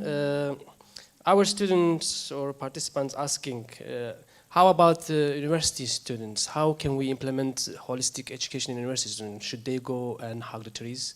Also, what they should... Of course. Let's try that and see what they're going to tell to you. Everything is the same. It doesn't mean... What I think that everybody is a primary school student. All of us are primary school students, just at a different period of life. We're always learning and learning until we're going to die. So, yeah, we can use meditation, we can use visualization, we can use journaling in the university, and that would be even better than just writing standardized tests. And, of course, we have to think about it. So one of our participants asked, can we just call holistic method not the teaching method, but a mindset? Holistic mindset? Yeah. Yes, that sounds beautiful. Thank you. Since we're talking about the burnout, about the teachers, and mainly talking about the primary ones, what about professors? How we can help our professors to not get tired? But it's, again, exactly the same thing. If we are looking into teachers or professors as human beings, we have to respect their personal life, and we have to realize, everybody, and as an administration, that these people will need to have friends, they will need to have a romantic relationship, they have to spend time with their family to be productive at work. So this is our goal, to find the free time for everybody to be better, or best selves. So I can. Thank you. I also would like to add is that I totally agree with you, and I think that there should be actually be more room made into the workload of teachers exactly on things that currently perhaps are excluded from the workload, such as personal learning, which perhaps is not going to have any overt realization. Sometimes in my country, like what I know about how workload of teachers is created, the tasks that they have to do within that workload, it's too complex, too diverse, and it's not impossible. It's just impossible. It's physically impossible to do that. So it means that whether they want it or not, they're going to overwork. We have to remember that work with people might be, particularly if it's a continuous thing, emotionally overwhelming. If it's emotionally engaging, overwhelming, so there is a higher risk of this burnout. So it means that people have actually to be able to have proper rest, just as you said. And until it's going to be recognized by administration, by legislators, I think we are going to continue to have this problem. And I think that unfortunately what I have been seeing over the years, both at schools but also at universities, not only in my country but also, for example, in the UK, in the United States. So I think that teachers are given continuously more and more workload rather than being actually reduced. But the interesting thing is about teachers, why do they agree? Because like in other areas, people just quit their job and change company. And if you look at the high-tech companies, they're offering so much things for people just to come and work for them, right? Like workations and stuff like that. But in education, it seems like everybody's already happy with this work. It's not exactly so. For example, if you look into adjunctship in the United States, yeah, which has come also to regional, national level, people are completely unhappy about it. Adjuncts completely are not happy with the level of finances, resources that they have, but they continue to stay here. This is a very good question to explore. Thank you. Can I add one thing? Yes, please. Very brief. I think we go back to that idea of balance, and it's called work-life balance as a process and as a goal, which, yes, within the context of administration, legislation, when we work in tertiary education, there's certain expectations, but kind of taking it back to that idea. Thank you very much. We will ask one more question to Professor Christina, I believe. How can entrepreneurs effectively navigate the challenges of scaling a business while maintaining company culture and values? There is no just one answer to this question, right? Yeah. So that would depend on the goals of organization, available resources, but the key thing of entrepreneurship that it focuses on the development, continuous development of human capital, and of course it will not relate to all people working at the organization, right? Because it can't be forced by people, but especially those who work in research and development, maybe who are interested in improving their process. They will improve their resilience, knowledge, and through that simply the intellectual and the human capital of the company will be improved, and thus it should translate into other benefits of the company. But regarding the scaling issues, it has to be, I believe, solved on the case-by-case basis. Thank you. Thank you very much. We are ending our panel discussion. I would like to thank all our participants one by one. Thank you. And thank you very much. Now, we will have lunch break. It's going to be until 1:20. At 1:20, I will invite our students to go to room 318. And our participant, we will go to room 103 to sign our memorandums. But before, we will go to lunch break. This is going to be lunch break. We will be together, and after we will go there. Thank you very much. See you at 1:13 here.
Hello, welcome again.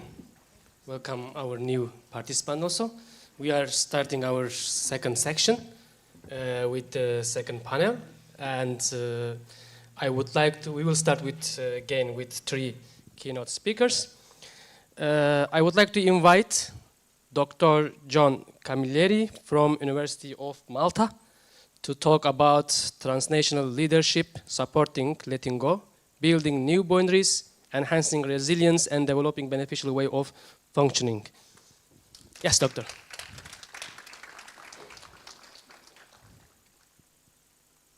Thank you. Using format. So I came a long way here, and I'm really happy to be here, and I want to thank Jurate especially for inviting me to come here. I hope I'll live up to her expectations. So it's a very, very long title, so I won't repeat it. This is my reflection post-doctoral studies and how it developed over the last, I would say, 10 years. Since I started becoming I was a managing psychologist in mental health services, and I now handle the mental health services at the University of Malta. But I am also a clinical psychologist and a psychotherapist, so I'm very hybrid.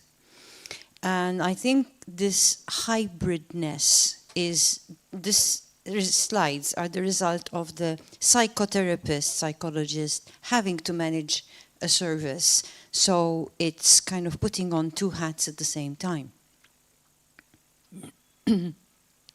So very, very quickly, we're going to look at leadership styles and their efficacy, the experience of leaders during change and transition. And I think what we've been talking about today is change. We don't want to do things the way we're doing them at the moment. We want change. And the question I have heard tonight over and over again this morning is, why don't people change if they know that changing is beneficial? This is our eternal question, isn't it? It's good to change. We know what to do. Why aren't we doing it? What is stopping us? So then we're going to look at the various forms of intelligence and self-reflexivity. I call it self-reflexivity, you call it mindfulness. We need to agree on the language. In transformational leadership. Okay? When I spoke about transformational leadership, Jurate wrote back to me and she said, what was that leadership you were talking about? Why? Because we're not used to this term very often. Okay? So my first question is it all about the leader?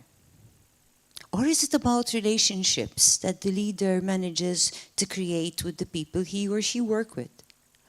What about change?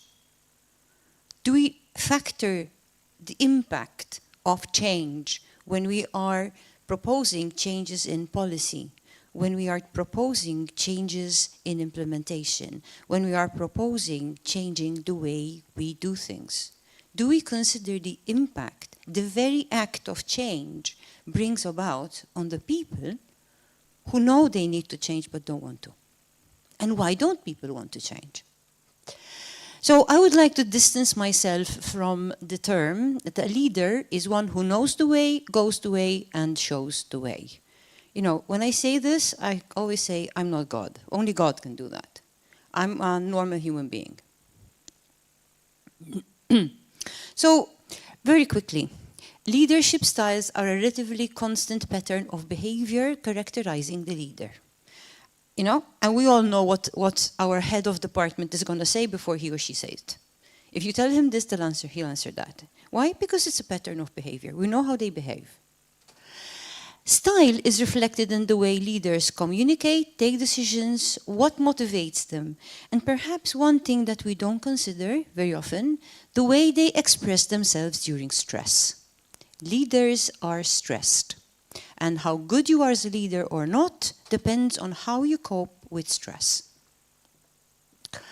A decision-making style describes the level to which leaders take the organization's internal protocols, people's opinions and goals, See, you can have a leader who is focusing mainly on where the organization wants to go and creates standard operating procedures and creates all kinds of KPIs, but forgets the impact that is having on the employees. And some employees end up, and I think somebody said it today, that the only way of protesting is to protest with your feet, to resign and leave. So what happens is that an organization remains exactly where it is because only the people who cope with the way the organization functions remain, and the ones who want things to be different leave to find a place where they can function. Personal intuition into account when deciding. And we all know from our experience what's going to work and what's not going to work. After 2 years in a job, you begin to understand how things are going to work. The problem is that very often we become comfortable knowing what's going to work and therefore comfortable in our status quo. Because of safety. It's safe to know, because knowing is controlling. So I'm going to skip all that because I'm sure that you all know that, but let's look at the last list. A directive leader loses control in times of stress. When people don't do what the directive person is telling them, he doesn't know how to handle it because why can't people do what I tell them? Now that's very good when, if this place was on fire and somebody came to tell me, this is the escape route, this is where you have to go. I wouldn't ask, is it true? I would take it. But if somebody said to me, Joan, listen, do your work, and if you meet up with a problem, come and tell me, laissez-faire, and I will help you, and I will support you. But to do that, I have to admit that there is something I can't do. Do I want to tell my boss that there's something I can't do? And if I go once, twice, 3 times, and the only reply I get is, I'm sorry, the organization has no resources, there's no money, there's no funds, there's no grants, am I going to continue asking for it? I'll give up at some point in time, right? So the laissez-faire leader attempts to avoid conflict, okay? Well, the most important thing in your organization is that you're friends with everybody, you get on well with everybody, and don't rock the boat. The bureaucratic leader follows procedure, and the democratic leader, which is very often very praised because you're taking people's, ideas into account and you're talking to them, under stress, they become erratic. What is the issue here? The issue, and I don't know what this lady's name is, I forget. Brigitte. I think what she was saying very well in her presentation, so I won't go into detail here because she said it all already, is that we learn how to do the task better. But we don't change to fit the task. Now, when an organization just learns to do the task better, it's generally quite a narcissistic organization. We have to be the best organization. So we have to get awards from here and awards from there when you see how it's done all over the world, and we have to fit in with the protocols from various organizations. So in the end, we get a star. In the end, we get and it's the same culture with the students, right? You have to get an A, you have to get a distinction, you have to publish so much, and how many likes you have, and how many views you have, and how many followers we have. What's the difference? And we learn how to do things better. But we do not take into account how doing things better is impacting on me as a person. And doing things better means I have to be the best, which goes back to the original slide. How can I be the best? I can't be the best mathematician, the best philosopher, blah, blah, blah, blah. No, I can be the best I can be. But I can't be the best better than everybody else. Because that breeds competition. Competition breeds aggression. Aggression breeds stress. So I would prefer to look at Bridges' transitional model. Now, Bridges brings up a very important concept. He says, any change is going to begin with letting go. Any change begins with grief, which is why we don't like to change, because we don't like to let things go. Okay? So If we're looking at change, the first impact of change is, I'm sure you've all heard of Elizabeth Kubler-Ross: loss, anger, denial, confusion, frustration. And unless we support the people who need to undergo change through the ending phase, they will continue to be sad. There will continue to be the dark psychology, because I'm doing the new thing, thinking I should be doing the old thing, because I haven't let the old thing go, and hence I am in a constant state of grief. Very briefly, neuropsychologically, we know that grief increases adrenaline, it increases endorphins, and it stops the hippocampus from working, i.e., it puts brakes on our memory, on our concentration, and on our creativity. Okay? So we're basically asking people to do all the things that change without protection, without support, without help, is causing to put to a stop. If we manage to get through the end, we'll go to the neutral zone. There is excitement, anxiety, but it's a positive anxiety. I was very anxious coming on the stage today. I was thinking, oh my God, I hope I know it. But it's a good anxiety. It's a performance anxiety. It's an anxiety that keeps me on my toes, so it's good. Resistance to change is, no. But Peter Senge in 1991 wrote a very interesting phrase. He said, people don't resist change. People resist being changed. And I go back to Brigitta. People want to do. People don't want to become. Because becoming is a deep internal change. It's not faster, more effective, more honors and award producing. When we go through phase 1 and 2, we can now go to new beginnings, where there is a relief, a bit of confusion because you're not quite sure, uncertainty, exploration, and commitment. What I guess in organizations we call owning the process. So it basically looks something like this. An order comes from above, resistance to the change goes over there. No, I can't see it. Then there is the no man's land where we're going, and then finally, neurologically, we let go the old and become creative and excited and committing, and finally, we have ownership. But if this phase here is not supported, you see the arrows are two-pronged, right? We go right back to the beginning. Which is why a lot of organizations bring in consultants, give seminars, do a lot of things. The person leaves, people go back and do exactly the same thing. Simon Sinek put it in a really interesting way. He says, you invite people to teach them leadership, you give them 4 or 5 hours of training in leadership, and after those 4 or 5 hours, bang, you've got a leader. It doesn't work like that. No? So in his 5 minutes of description of leadership, tell me when I have 5 minutes left.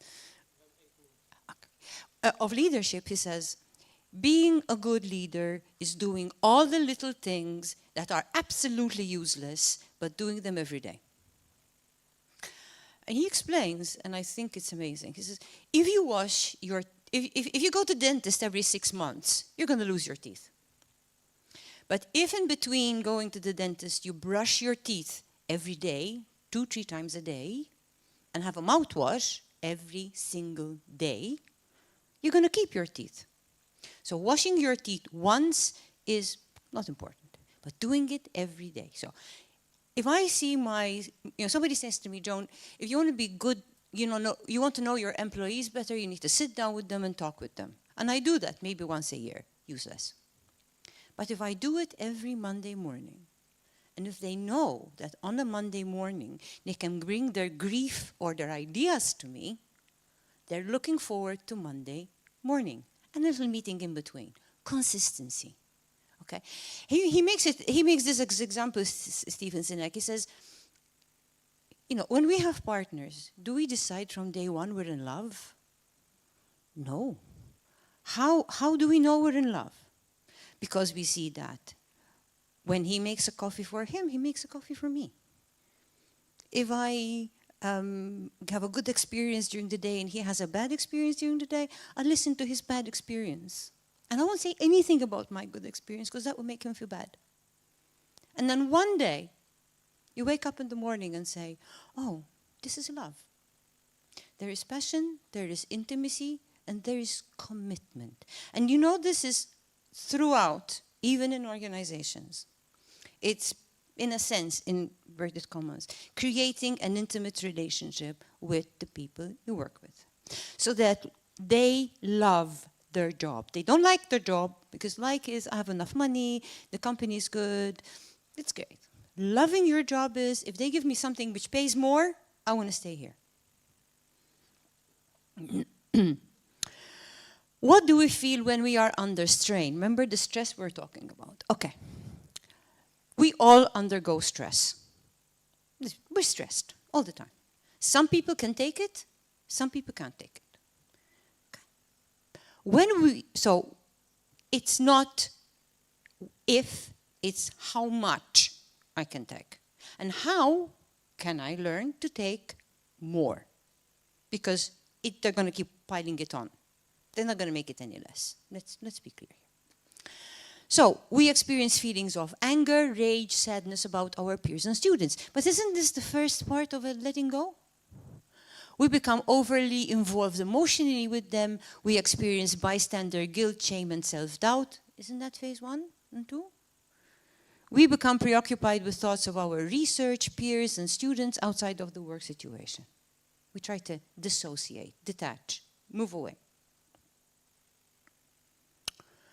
So I did a little bit of research in my context, and what came out from leaders who work in the health department is that, you know, people look at policy as a way of increasing accessibility and sustainability of service provision.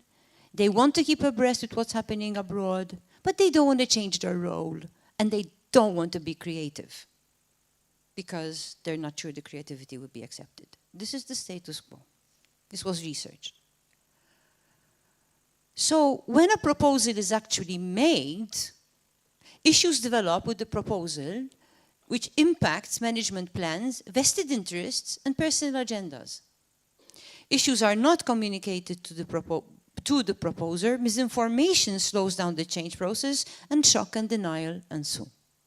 New instructions are issued which go directly against the initial proposal because now they take change resistance into consideration. And you know what? Nothing happens. So a head, a leader, a researcher, I'll call them heads, okay, who wants to bring about change very often goes into the alienation, demotivation process, where they become islands, they develop retroflexion. In other words, I don't say what's bothering me, but it's still bothering me, but I just don't say it.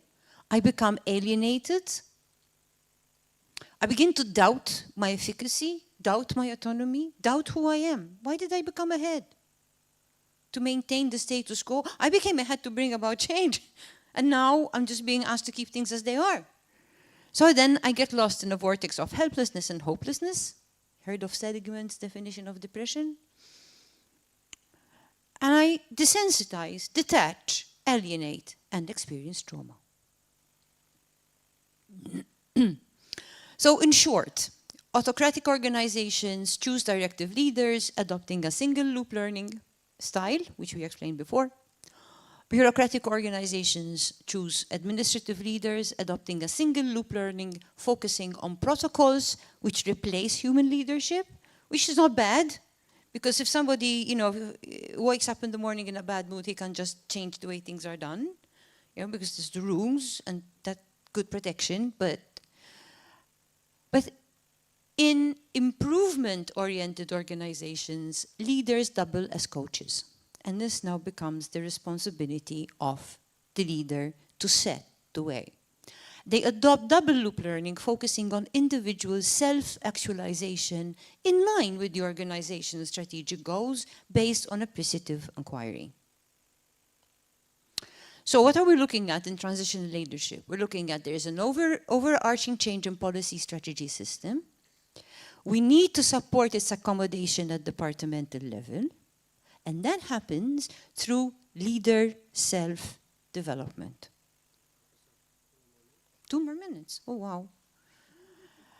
So, skip. Why do I suggest appreciative inquiry? Appreciative inquiry is asset-based rather than problem-based. If I look at what I can improve, what is good, which I can improve, which is, by the way, the definition of Nevis, 2003, I will move away from accusation, guilt, fault, and protection. By developing what's good, I increase self-actualization, self-development, self-esteem, and ownership. So strange but true, we need to support leaders to develop very psychotherapeutic skills, like active listening, appreciative inquiry, mentoring skills, reflective practice, and critical self-reflexivity. Sounds very complicated, so let me simplify. I'm suggesting that a leader can ask themselves 3 questions. Who do I become to become a better leader? Not do, become. What do I want out of the leadership? Not a big thing, a small thing that I can do today. What do I need? Am I doing this for power? Am I doing this for bureaucracy? Am I doing this because I want to shine? Because if those are the reasons I'm doing it, believe me, people are going to pick it up and they're not going to follow. But the teachers who are altruistic and do this out of their own goodwill and take the stress and take the strain, this is what they're doing. Except they're not being supported sufficiently through the letting go phase. If we do support people through the letting go phase, then, and here, Gestalt, we're looking at the id function. What do I need? What am I supposed to do? What do I want to be doing? Who am I and who do I need to become? And finally, these questions will support the leader to become a new person. Not new, brand new, but small enough changes, minute changes that they can take into their stride to become resilient. Because resilience, or third-level resilience, the definition is not take it and grin and bear it. Not putting on a shoe which is a size smaller and smiling because it looks good, okay? It's learning from my bad experiences, using my bad experiences to learn more about me, about the organization, and almost embracing the issue that issues are going to happen and that they are the better way for me to assimilate, accommodate, transit, and thrive. There are other slides, but my time is up.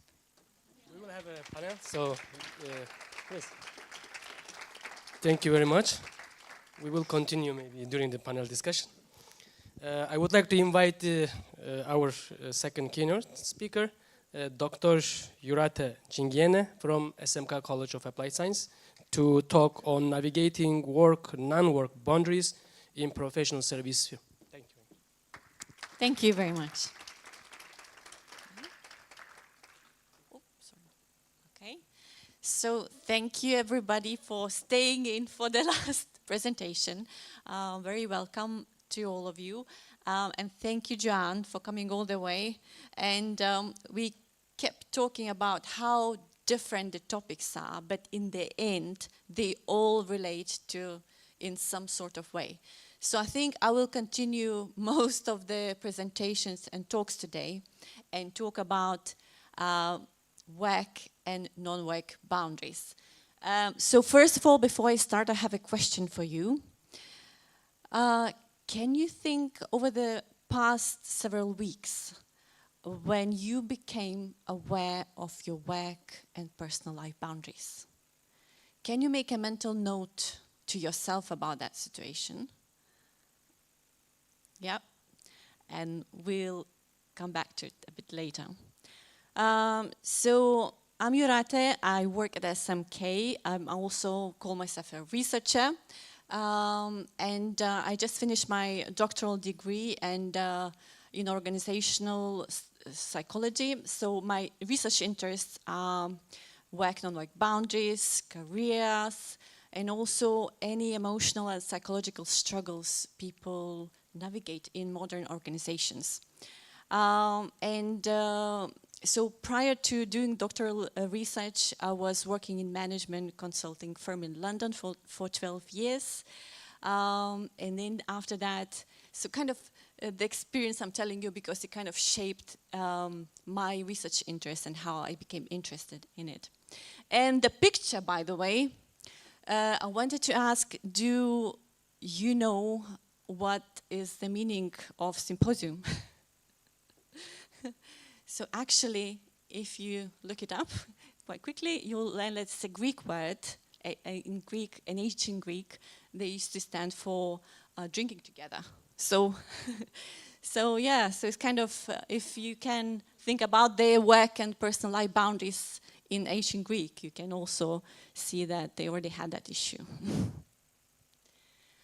Okay, so why should we research boundaries, or why should we talk about boundaries? And I'm quite consciously say boundaries rather than work-life balance or work-life conflict, because work-life balance, which we all know, we talk about it every day, and today some of you mentioned as well.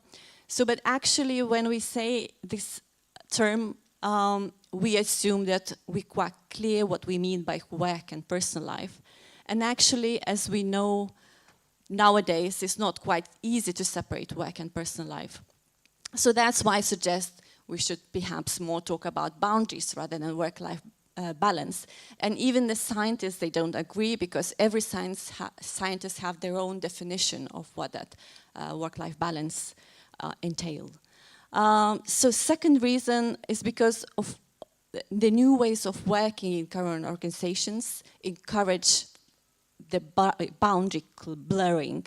And also we need to find the new ways of how to manage this blurriness. And also some research, like RAP in 2021, found that a lack of ability to manage the boundaries the way you wanted and preferred was linked to employee burnout. And of course, we already talked about teachers, teacher burnout and teacher work-life boundaries, but also there are lots of other organizations, so high-intensity work environments, like professional services firms, like schools, where people frequently face very big challenges in trying to maintain distinct boundaries.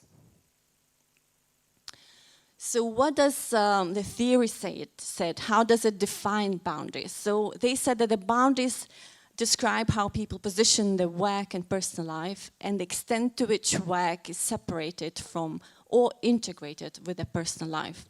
And the big concept is segmentation, integration, continuum, which describes that on one end, so here, let's say we have people or situations where people prefer to keep their work, family life separate. They see this very clearly defined and with clear lines. On the middle section, where these domains can overlap, and at the end, people or situations where we see there is no difference between work and personal life. We see our life as a whole integrated entity. And actually, when I asked in my research about boundaries, some people felt quite frustrated because said, what do you mean boundaries? I don't have any boundaries. So, so the way I live my life, the lifestyle I live, it doesn't have any boundaries. So I see myself as a whole. Whereas other people had a very clear line, said, no, my work finishes at 5, I go home and I don't think about work anymore.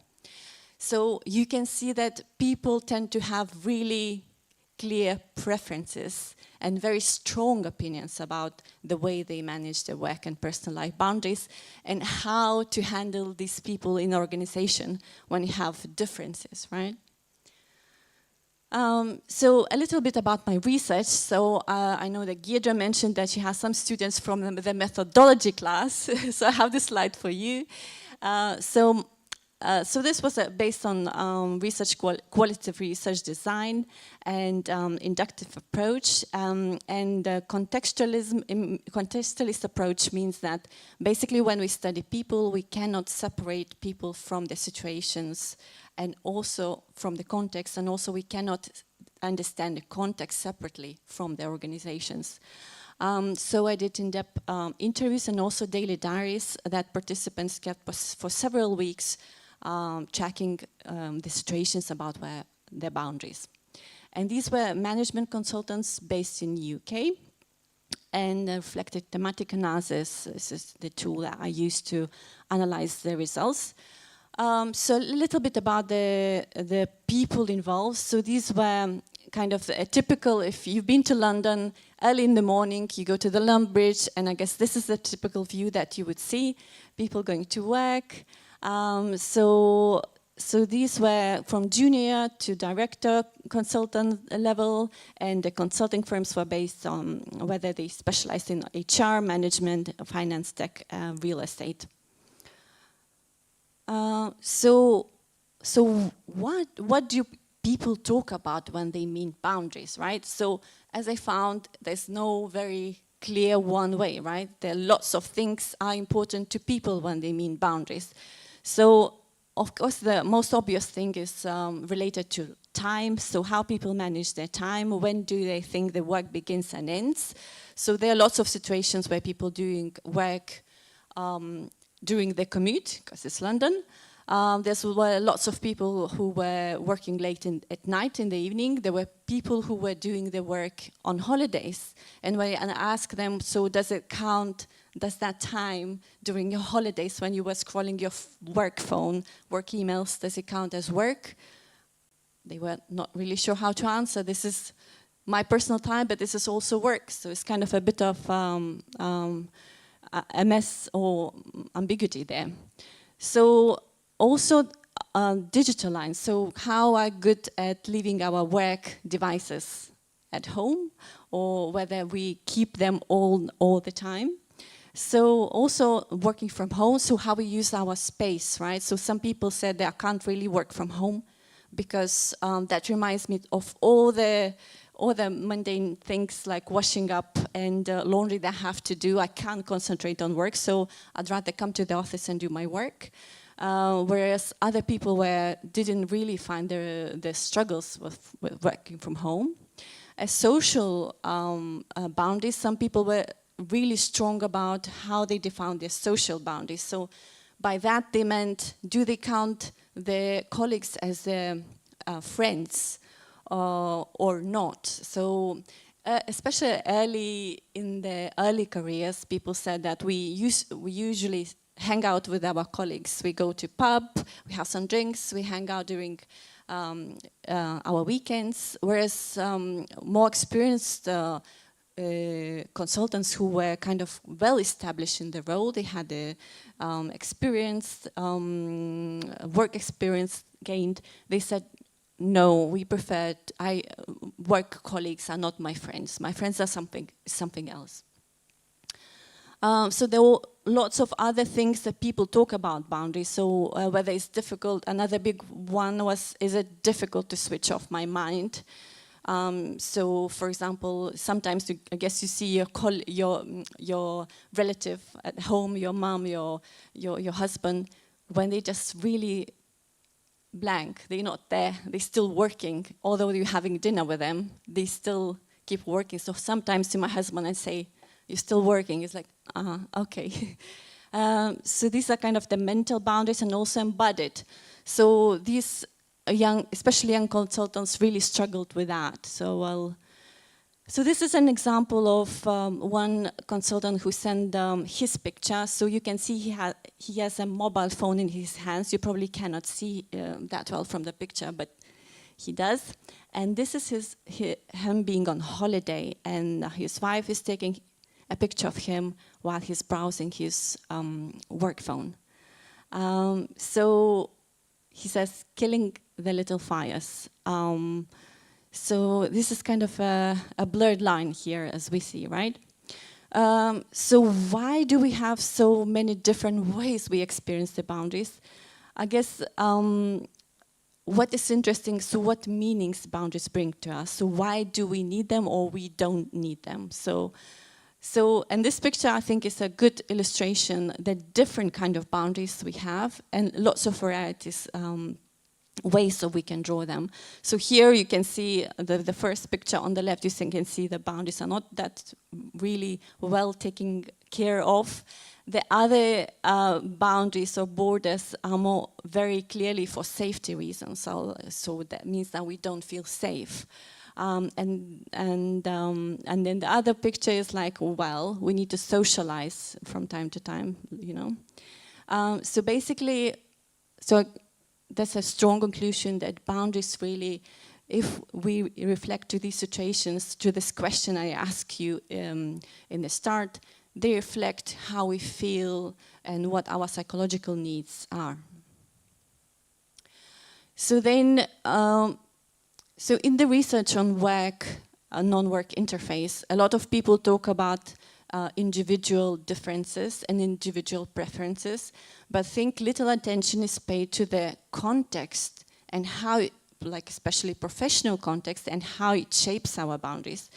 So I went into professional services literature and looked at how the context could potentially shape these experiences.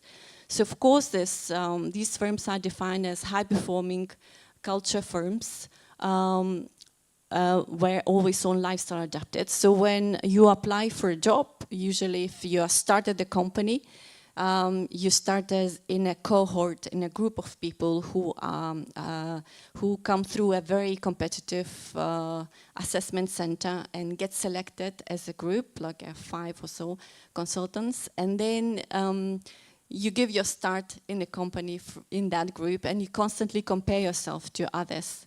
And of course, the requirement is that you keep improving, you keep developing, you keep moving up your career ladder, as they say, and you get being promoted. So it gets really competitive.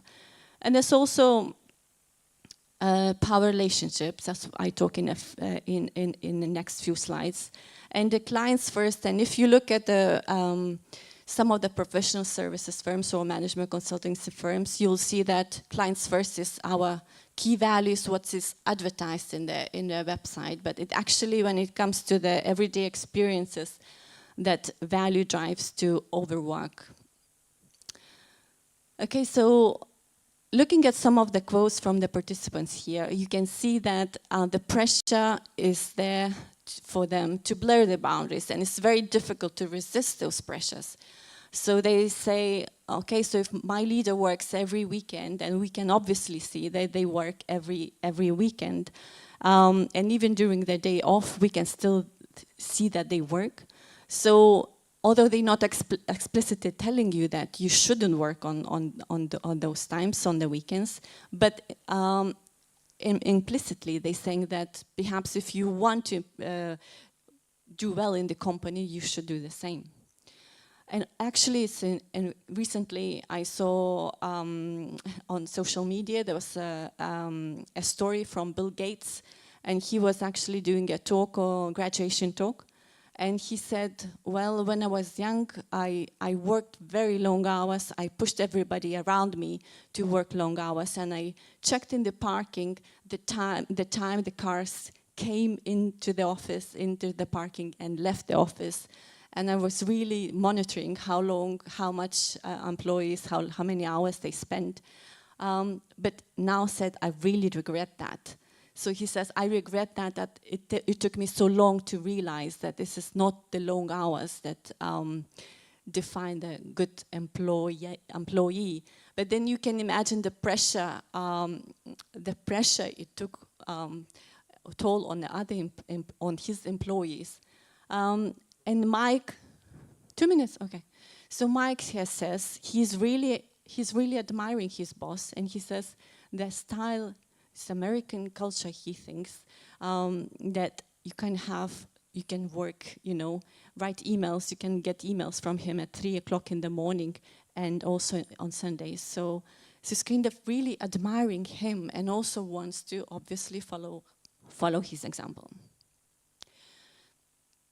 So there was a big chunk of data on how people felt the emotional toll, the emotional consequences of his high competition and pressure. And a lot of people talk about, you know, anxiety attacks and feeling they're underachiever and the lack of safety, job safety, and also in this high competition environment.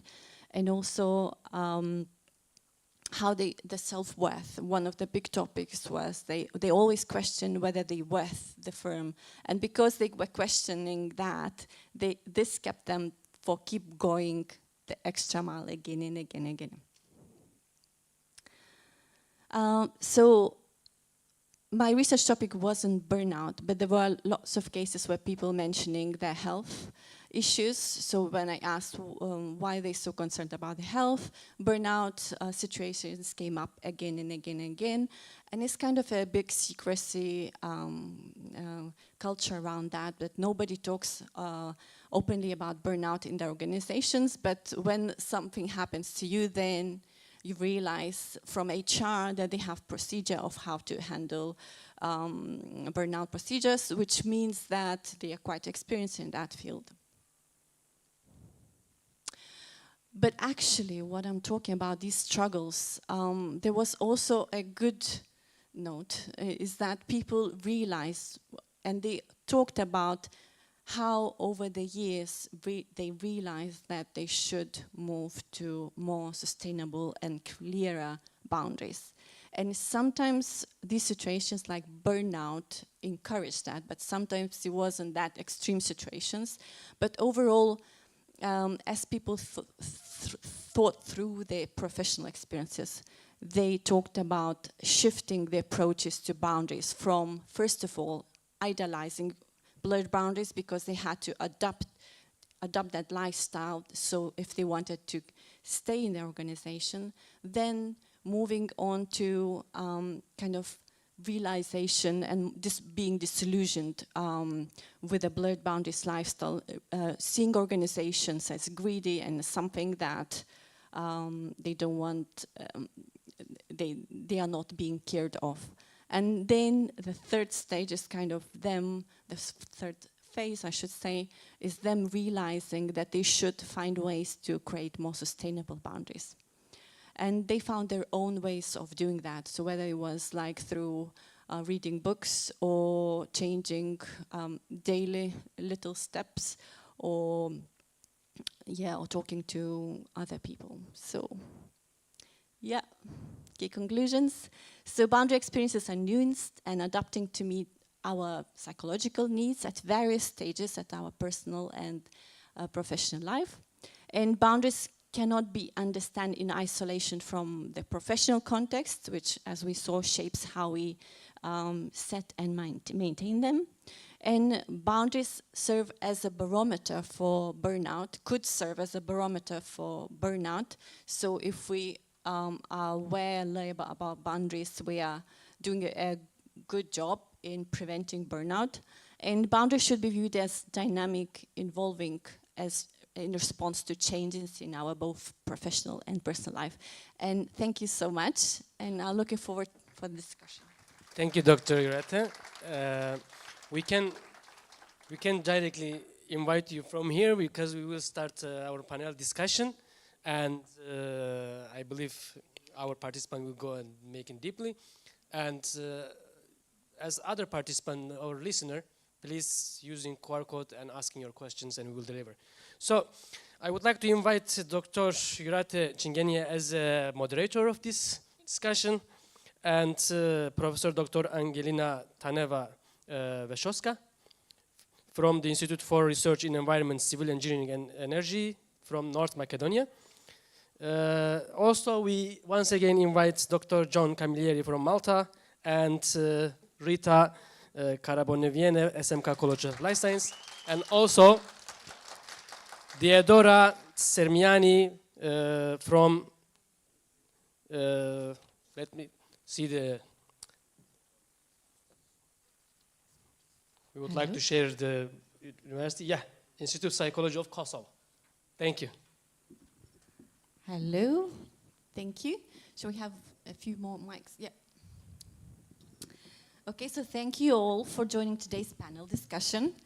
Very pleased that we could all join, and we can see we are very international here today, and it brings us so many different perspectives. So that's a very celebratory thing, I think. So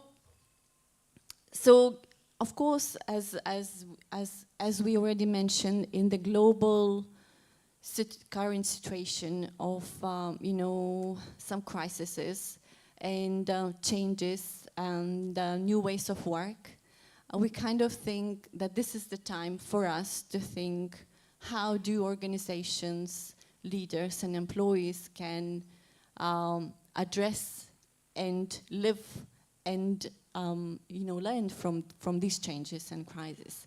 So I think when we talk about mindful, first when I heard about this symposium idea from Inga, I was quite skeptical about mindfulness, because we all know that this is a buzzword, sometimes used with very different meanings, but when Inga explained what it means, it actually made sense.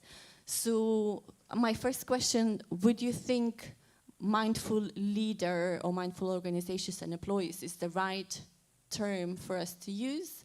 And if so, how would you see the future mindful leader, organization and employee in the current changing climate?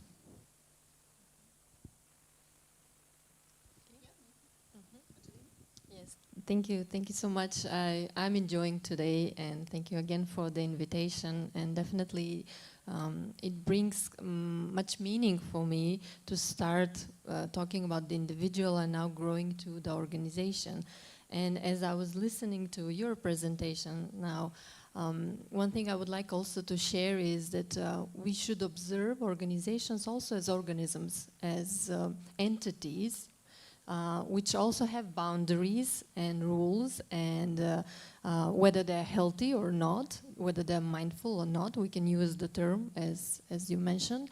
And it's a challenge, of course, because one thing is for sure that change is constant and real, but depends on how we react or proactively associate with what's going on in the environment.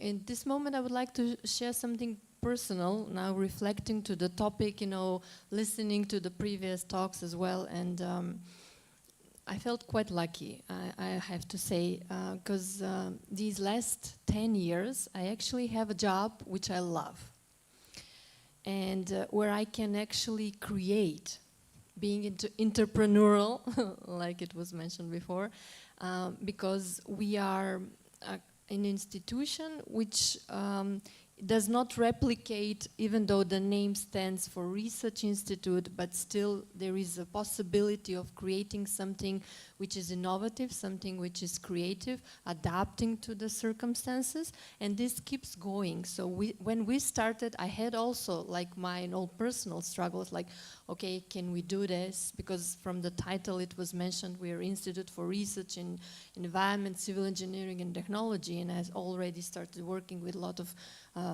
engineers, people from different fields, and it was a struggle and a challenge, because I'm coming from social sciences, organizational sciences, and it's like, okay, how now to communicate and collaborate.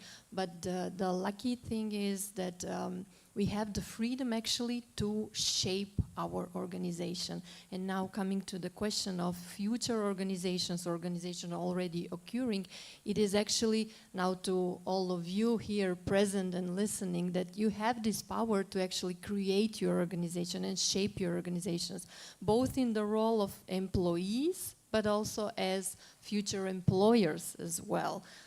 Because that is something which I would say it will be given to you, and you should use this as opportunity. Well, one of the slides I deleted was a quote by Aristotle. So, we keep going back to what has already been said, but we forget. And Aristotle said that it's only when kings are also philosophers that we can enjoy peace and tranquility.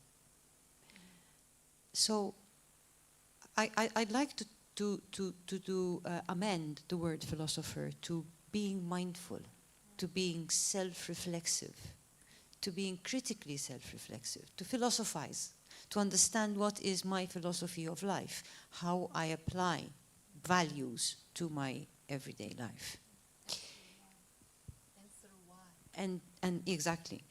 So this understanding of me as a pivot of change supports me, because I can begin to understand when I'm tired, when I'm stressed, when I'm doing things not because I'm interested or curious or happy or excited, but I'm just doing them to be doing them. So I think this idea of self-discovery, you know, today we go to psychotherapists for self-discovery. But we can try to begin, it can also be a do-it-at-home start of self-discovery, you know. And I think this is what makes us learn through our bad experiences. And this is how we become more resilient. And if we're more resilient, we become happy to learn from our mistakes. And I think this is where the idea of guilt and shame because I've made a mistake shifts into, it's okay to make mistakes because I'm going to grow through them, taking away that sense of shame and guilt. And being in a university, allow me to link this a little bit to the imposter syndrome. That because we're under such pressure to do well without taking ourselves into consideration, we're more interested with how well I am faring in the eyes of others, and when they're going to find out I'm not as good as they think I am, as opposed to how do I use every moment for my self-development, moving towards being curious. And I think this is a big thing for leaders and for employees and for researchers, because unless you're curious, you're going to judge, you're going to give judgments. But if you're just curious at the thing for what it is, then you're moving away from judgment and you're being more mindful. So I see curiosity, mindfulness, and self-growth as absolutely really related. Okay, thanks, John. Rita? Okay, just I can tell something about my experience, because I worked not only just in academic world, but I was also in business, in logistic business, where we worked 24/7, and where are my students? I am preparing them because businesses are different. So you need, during this symposium, yeah, I saw that, oh my God, I did so many things wrongly, maybe when I was younger, and now I try to find this life and work balance, and I really love my job right now. I can share experiences with the students, I can improve myself, I can keep on learning, and the most important that the future employee could be like, to see your strength and use your strength for the result, for the, not organizational, but maybe both side result. So for me, it's the most important thing. Okay. That's when I think the leader is important to know each one of the employees and to understand how developing them can support the organization's strategies. And this is what and get results rather than trying to get people to do things they're not really competent to do. It's not because it's a lack, and I think this is maybe where the shift is. That if a person can't do something, it's not that the person is lacking, it's that the person is not so inclined. So we don't have to be good at everything. We can be good at things, and we cannot necessarily be good at others. And it's not a lack, it's not a shame. I think this could be a starting point. And I think so. I want to add also that, for example, workplace is not a family, it's a team. So if I'm good at one place and my colleague is good at another one, so we can build really good result together. So we work like a team. Yes. And self-respect of the other. exactly. Yeah, yeah. And Angelina says that this is the role of the leader, right? And To position the people, and actually there are actual tests. You know, Belbin makes a very good test of your position in the group, and I think it could actually help when you're building a team to support the people to discover what their role in the team is, rather than you know, because then if they know what the role in the team is, they can concentrate on what is expected out of them because they're good at it, not because it's expected of them. And I think this is the shift. It's expected because I'm good. Just one more example that I can share at work that we have. It's a combination of two. My colleague, who has more visionary qualities, so seeing the bigger picture, all the possibilities, you know, the big ecosystem, etc. And myself, as a balance to that, looking into, okay, I like the why, but let's now see how this actually can come to life, more operational style, still in a leadership sense of way, but make it now more tangible, and how further on in procedures, in projects, in programs, we can actually accomplish the big vision. So it takes these steps in between.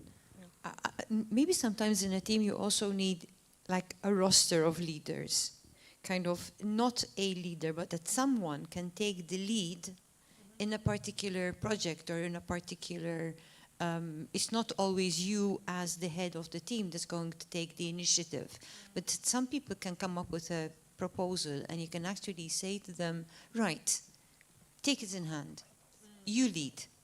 And I think this shared leadership within the team brings around a lot of motivation, a lot of excitement, and is very empowering.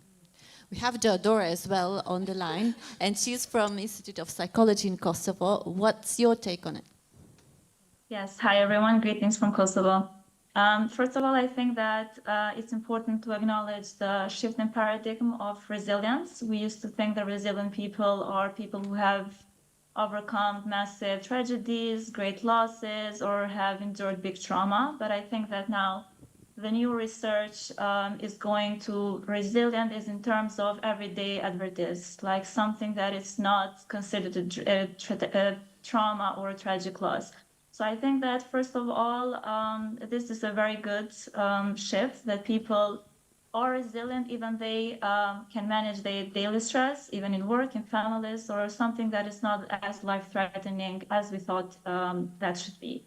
So for me, being mindful means being aware. So awareness equals being mindful, like being aware of your sensations, of your triggers, of your boundaries, and what can you endure or not. So I think that it's really important.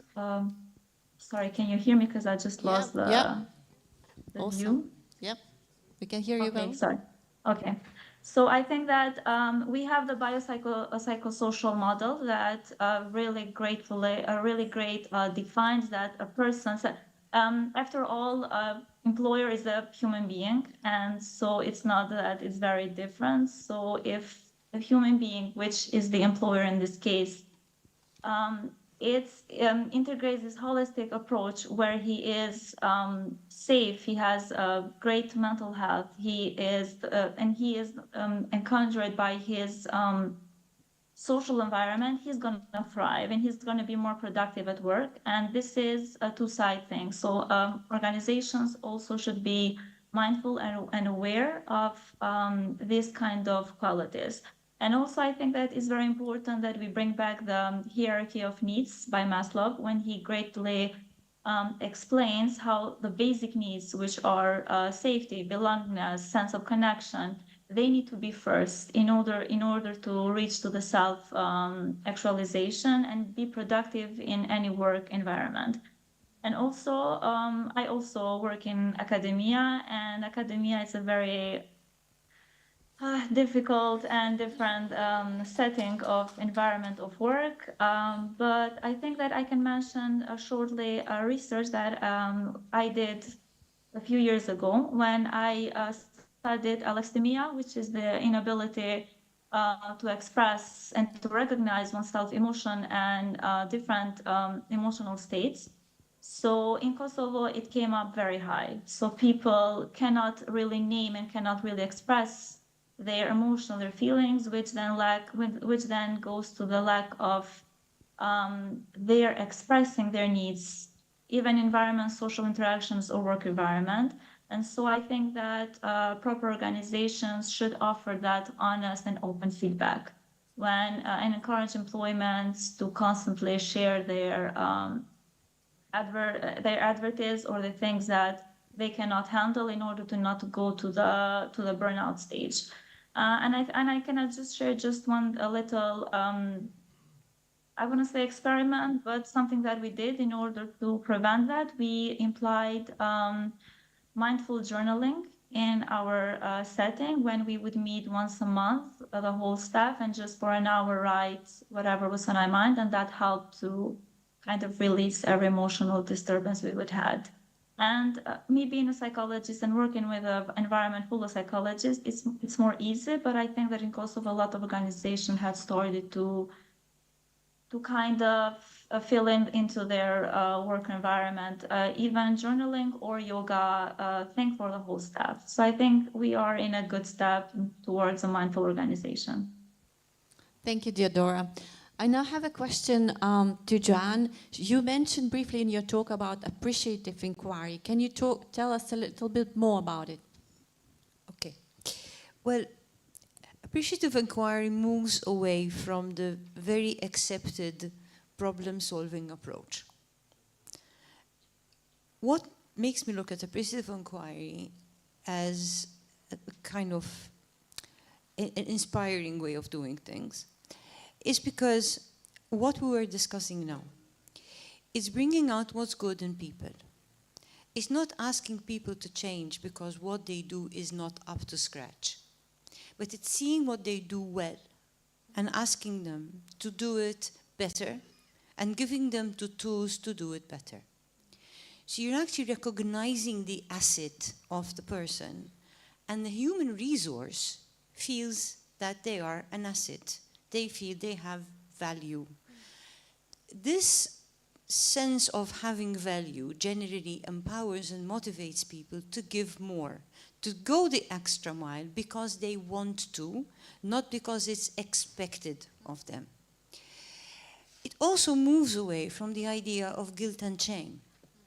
Because if you're waiting for a problem to happen and then you're going to solve it, somebody caused the problem. So there is an idea of shame and blame. And this is why it also makes people hide problems, throw them under the carpet, because nobody wants to be shamed and blamed. And then the only time that the problem actually comes out is when there is a crisis. I think Morgan, into his book, Images, Metaphors of Organization, explains this really well. And sometimes these things take the organization to the point of crisis. And then because there's a crisis, there's change. So again, we're solving a problem because there is a crisis. And this makes everything very reactive. And we're also always talking about proactive. So for me, the appreciative inquiry approach, you actually sit down with people and say, so what's working for you? What would you like to improve in? And how is what you're going to improve in going to help the organization? So there is this kind of, approach. Yeah. And it's also an approach which we used in our counseling services. We're moved away from come to counseling if you have a problem, if you're depressed. It's okay to be depressed, but you can come to us if you are. We moved away from that. We said, this is not working. So what we said is, if you want to be successful at your studies, you have to prevent issues. You have to keep yourself healthy. So we're here to support your success. And in 5 years, we have doubled the number of new cases per year to the tune of 348, which was in 2019, to 650 last year, including academics, researchers, heads of departments, though 80% are students. Because people don't want to accept, and they're right, they don't want to come for support because they're lacking something, but they would come, or things would happen if people feel they're of greater value. Okay, thank you. So how do we stay positive, and how do we stay proactive rather than reactive in today's changing organizations? So, and also the second question, how are you because we talked about leaders, right, but we didn't touch the employees. So how would they, stay proactive, healthy, and thriving in organizations? So a question to, I don't know who wants to start, Angelina.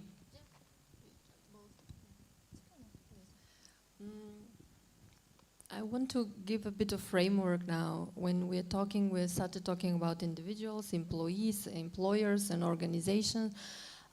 Maybe to put also now in the talk that most of the organizations, companies especially, more than 95% are small and medium enterprises.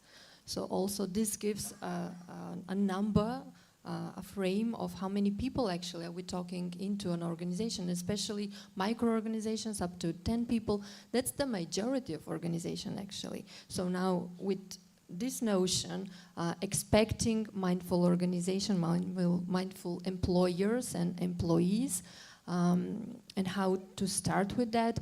One of the ways would be to have in written a strategy and a plan, which is not the case in many of these small organizations. They have a certain business model, they started the organization, but still they don't keep up with the environment. It's good to have on yearly basis and long-term at least on 3 years to revisit the why. Why they actually started this company? Why is the organization, what is the added value of the organization? And from here to see what can we improve, what type of innovation we can introduce, what others are doing, can we also learn from others, etc. So in this way, keeping the organization alive and healthy in the way of coping with these challenges. And this is expected from the one who is leading, but also from the employees as well, because we are aware that a lot is changing and we are constantly learning. One of the concepts that was also brought was organizations who are continuously changing, or we call them also learning organizations. So this is in the one of the answers of how, after answering why. It would be, in a sense, a connection, which will result in both mindful organization, employees, and possibility for employees to also thrive in that environments as well. And from employees, as I say, from this point of view, for me is the most important thing that I said before, that I have possibility to use my strongest sides, skills, and I have support from my manager, from their leaders, to improve other skills that I'm not so strong in. And I have fully freedom to seek for result, maybe not like step by step, but maybe 2 steps ahead. So the main result is succeed, and that's and employees is really important to have freedom and to have support. And to celebrate success. I think we miss out a lot on this. We're very let's get better, but we forget to say, wow, yes. Let's stop for a moment and see where we were and where we've arrived, and let's give ourselves a pat on the back and say, wow, you've arrived here. Yes, we can get there, but now we're here. It's not true that when you stop to celebrate, it means that you're going to sit on your laurels. It's absolutely not true. But it's like making a pit stop, re-energizing yourself by looking back and saying, our efforts have worked. Yeah. And it's very encouraging. Yeah. And Yora, what's your take? What's your message? The positive message. Yeah. Positive message. Okay, I think that it's very important that in those last years we are acknowledging more emotional intelligence in leader and in a leading organization rather than just those hardcore intelligent skills. And I also think that some of these skills, like active listening, great communication skills, and conflict management, they are skills that can be taught. So I think that it's important that organizations offer those skill building opportunities and practices to their employees, that being trainings or webinars and any other modalities that they can think of. And then I think it's very important to adapt hybrid mode of working and flexible working hours. I think that employees need to have a work-life balance in order to perform better. And I think that this goes both ways. Luckily, Kosovo being a very small country, everybody knows everybody. So I think that the first step for a potential employee is to ask around, but also to question the interviewers in the interview meeting if the organization offers opportunity for growth and for work-life balance. And if that's not possible, if you find yourself in a difficult position when you are working on the organization, then you should maybe ask for those soft skill building practices. And regarding the changing environment as introduction for the AI, ChatGPT, and other things, I think that they make employers' life more easy. So I think the employees should be mindful to not consider them as a threat, but rather as an opportunity to grow and to make their life more easier. And also, I think that a lot of organizations have now meal specialists that is in monitoring and evaluating, but that usually occurs about the tasks that need to be done. And I think that maybe a shifting paradigm or practice would be to also imply monitoring and evaluation ideology to keep track of the person's well-being and performance regarding their emotional state also. So I think that that should be good. And also, what else? Yeah, I think it's very important, not because it's in our profession, but I think it's important that every organization has organizational psychologists.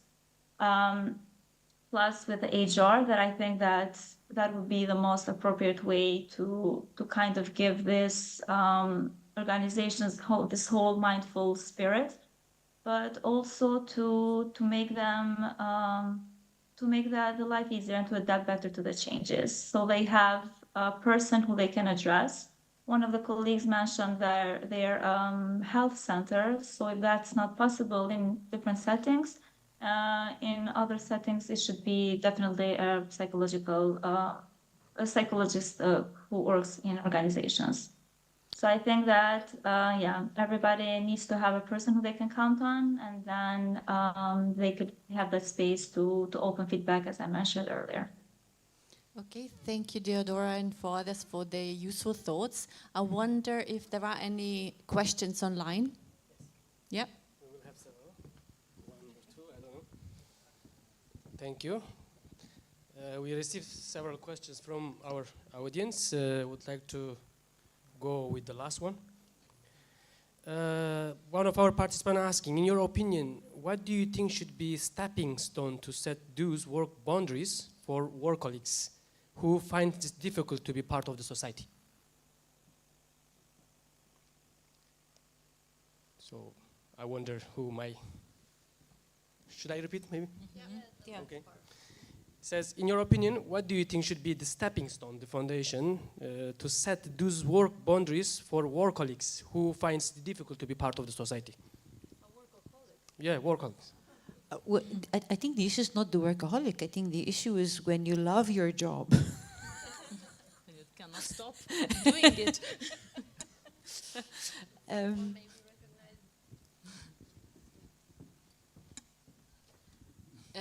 Well, I will address the workaholics, but yeah, not putting a label, but still it's coming back to being aware.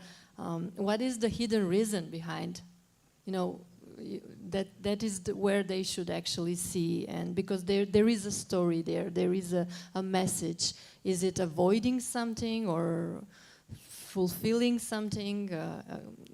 That is the first step. seeing behind what is the drive for themselves in order then to decide, okay, where to put the boundary, because they might realize, okay, I love my job, which is then okay. Then they will not maybe consider themselves workaholics. It will be with a different label, more positive one. So I think what we're saying is self-awareness. I think the foundation stone is self-awareness of what is the motive that I'm working so hard. Is this situation temporary or is it a long term? Because it could be that one is going through a stage of life where one actually needs to make the money because of paying a house or having kids' bills or whatever. You know, I think it's when working hard has no reason but working hard that I think there is an issue. But I would go to what you were saying before. I think awareness and mindfulness is the stepping stone, and accepting what is. In other words, just start saying, well, I am a workaholic. And what am I going to do with that? And I think that goes back to Brigitta saying, what do I become? Rather than what do I do? Yeah, so that's, I think, the paradigm shift. Thank you. Another question to the researchers. How do you increase your resilience for work-life balance or create your boundaries as a researcher? Well, I have done some research, but doesn't mean that I'm an expert in setting my own boundaries. I think boundaries should be seen as a learning journey. It means that you have to gain some experience to become aware. So when we become aware, when we gain some experience. So therefore we have to be, as Ron said, well informed about our choices in life and the consequences.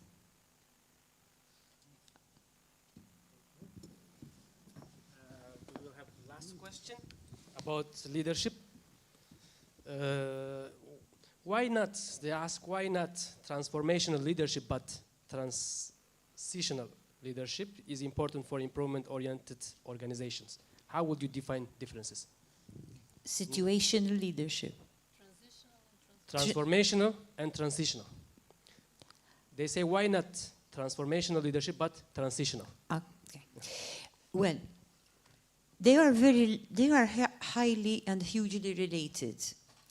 I like to use the word transitional simply because it implies the giving up part. So transformation is changing a person.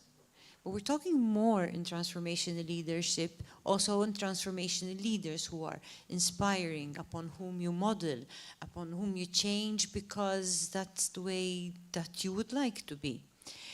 But it does not take into account the first phase, which is giving up what I am.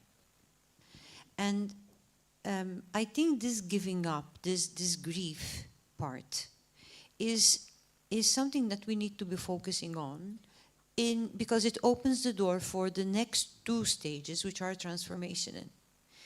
So I like to use the word transitional because it takes more the sad grief, giving up part, the dark part, if I can use that word. It takes the dark part and makes it part of the process, rather something that you want to run away from.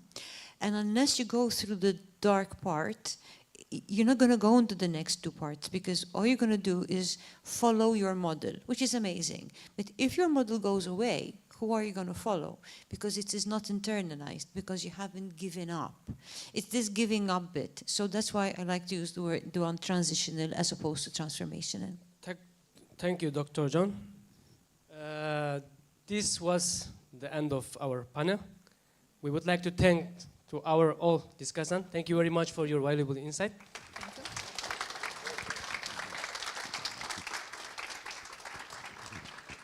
Thank you. Thank you very much. Thank you very much.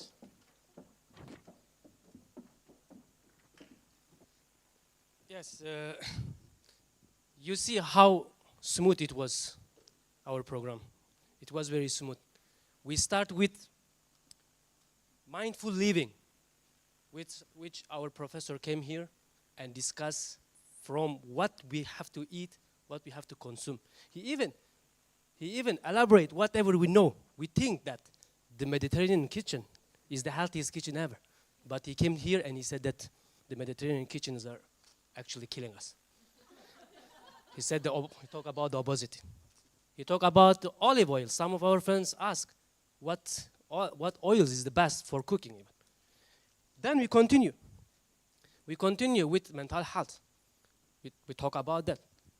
And another section, we talk about the mindful education. We talk about inside the class, how the professors or the teachers are burning out. We use this concept a lot. What kind of educational system we need to implement? We listen from our dear Brigitta that we need to go more outside of the classes and hugging the trees, which is we call holistic education. And we learn a lot from here. We continue. We continue with mindful employment. So in this current world which we are living with, struggling the post effect of COVID-19, which we are struggling from the war are happening all around the world, which we are struggling from our financial instability, mental instability, and anything else. We figure out that today there is not only things that are disrupting our life. These are the micro effects, but we have also micro, which is in the long-term process are affecting our life. And today, I am very happy about our students that who are here and had the chance to listen to all the things, not just in the side of to learn how to do the research, but to look at the life in another aspect, meaningfully, much more meaningfully. And without extending the words, I would like to thank our all participants, our all professors who came from long distance here and sharing their ideas.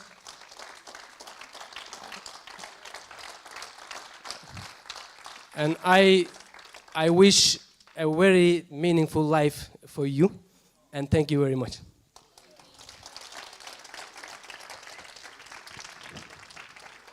Thank you.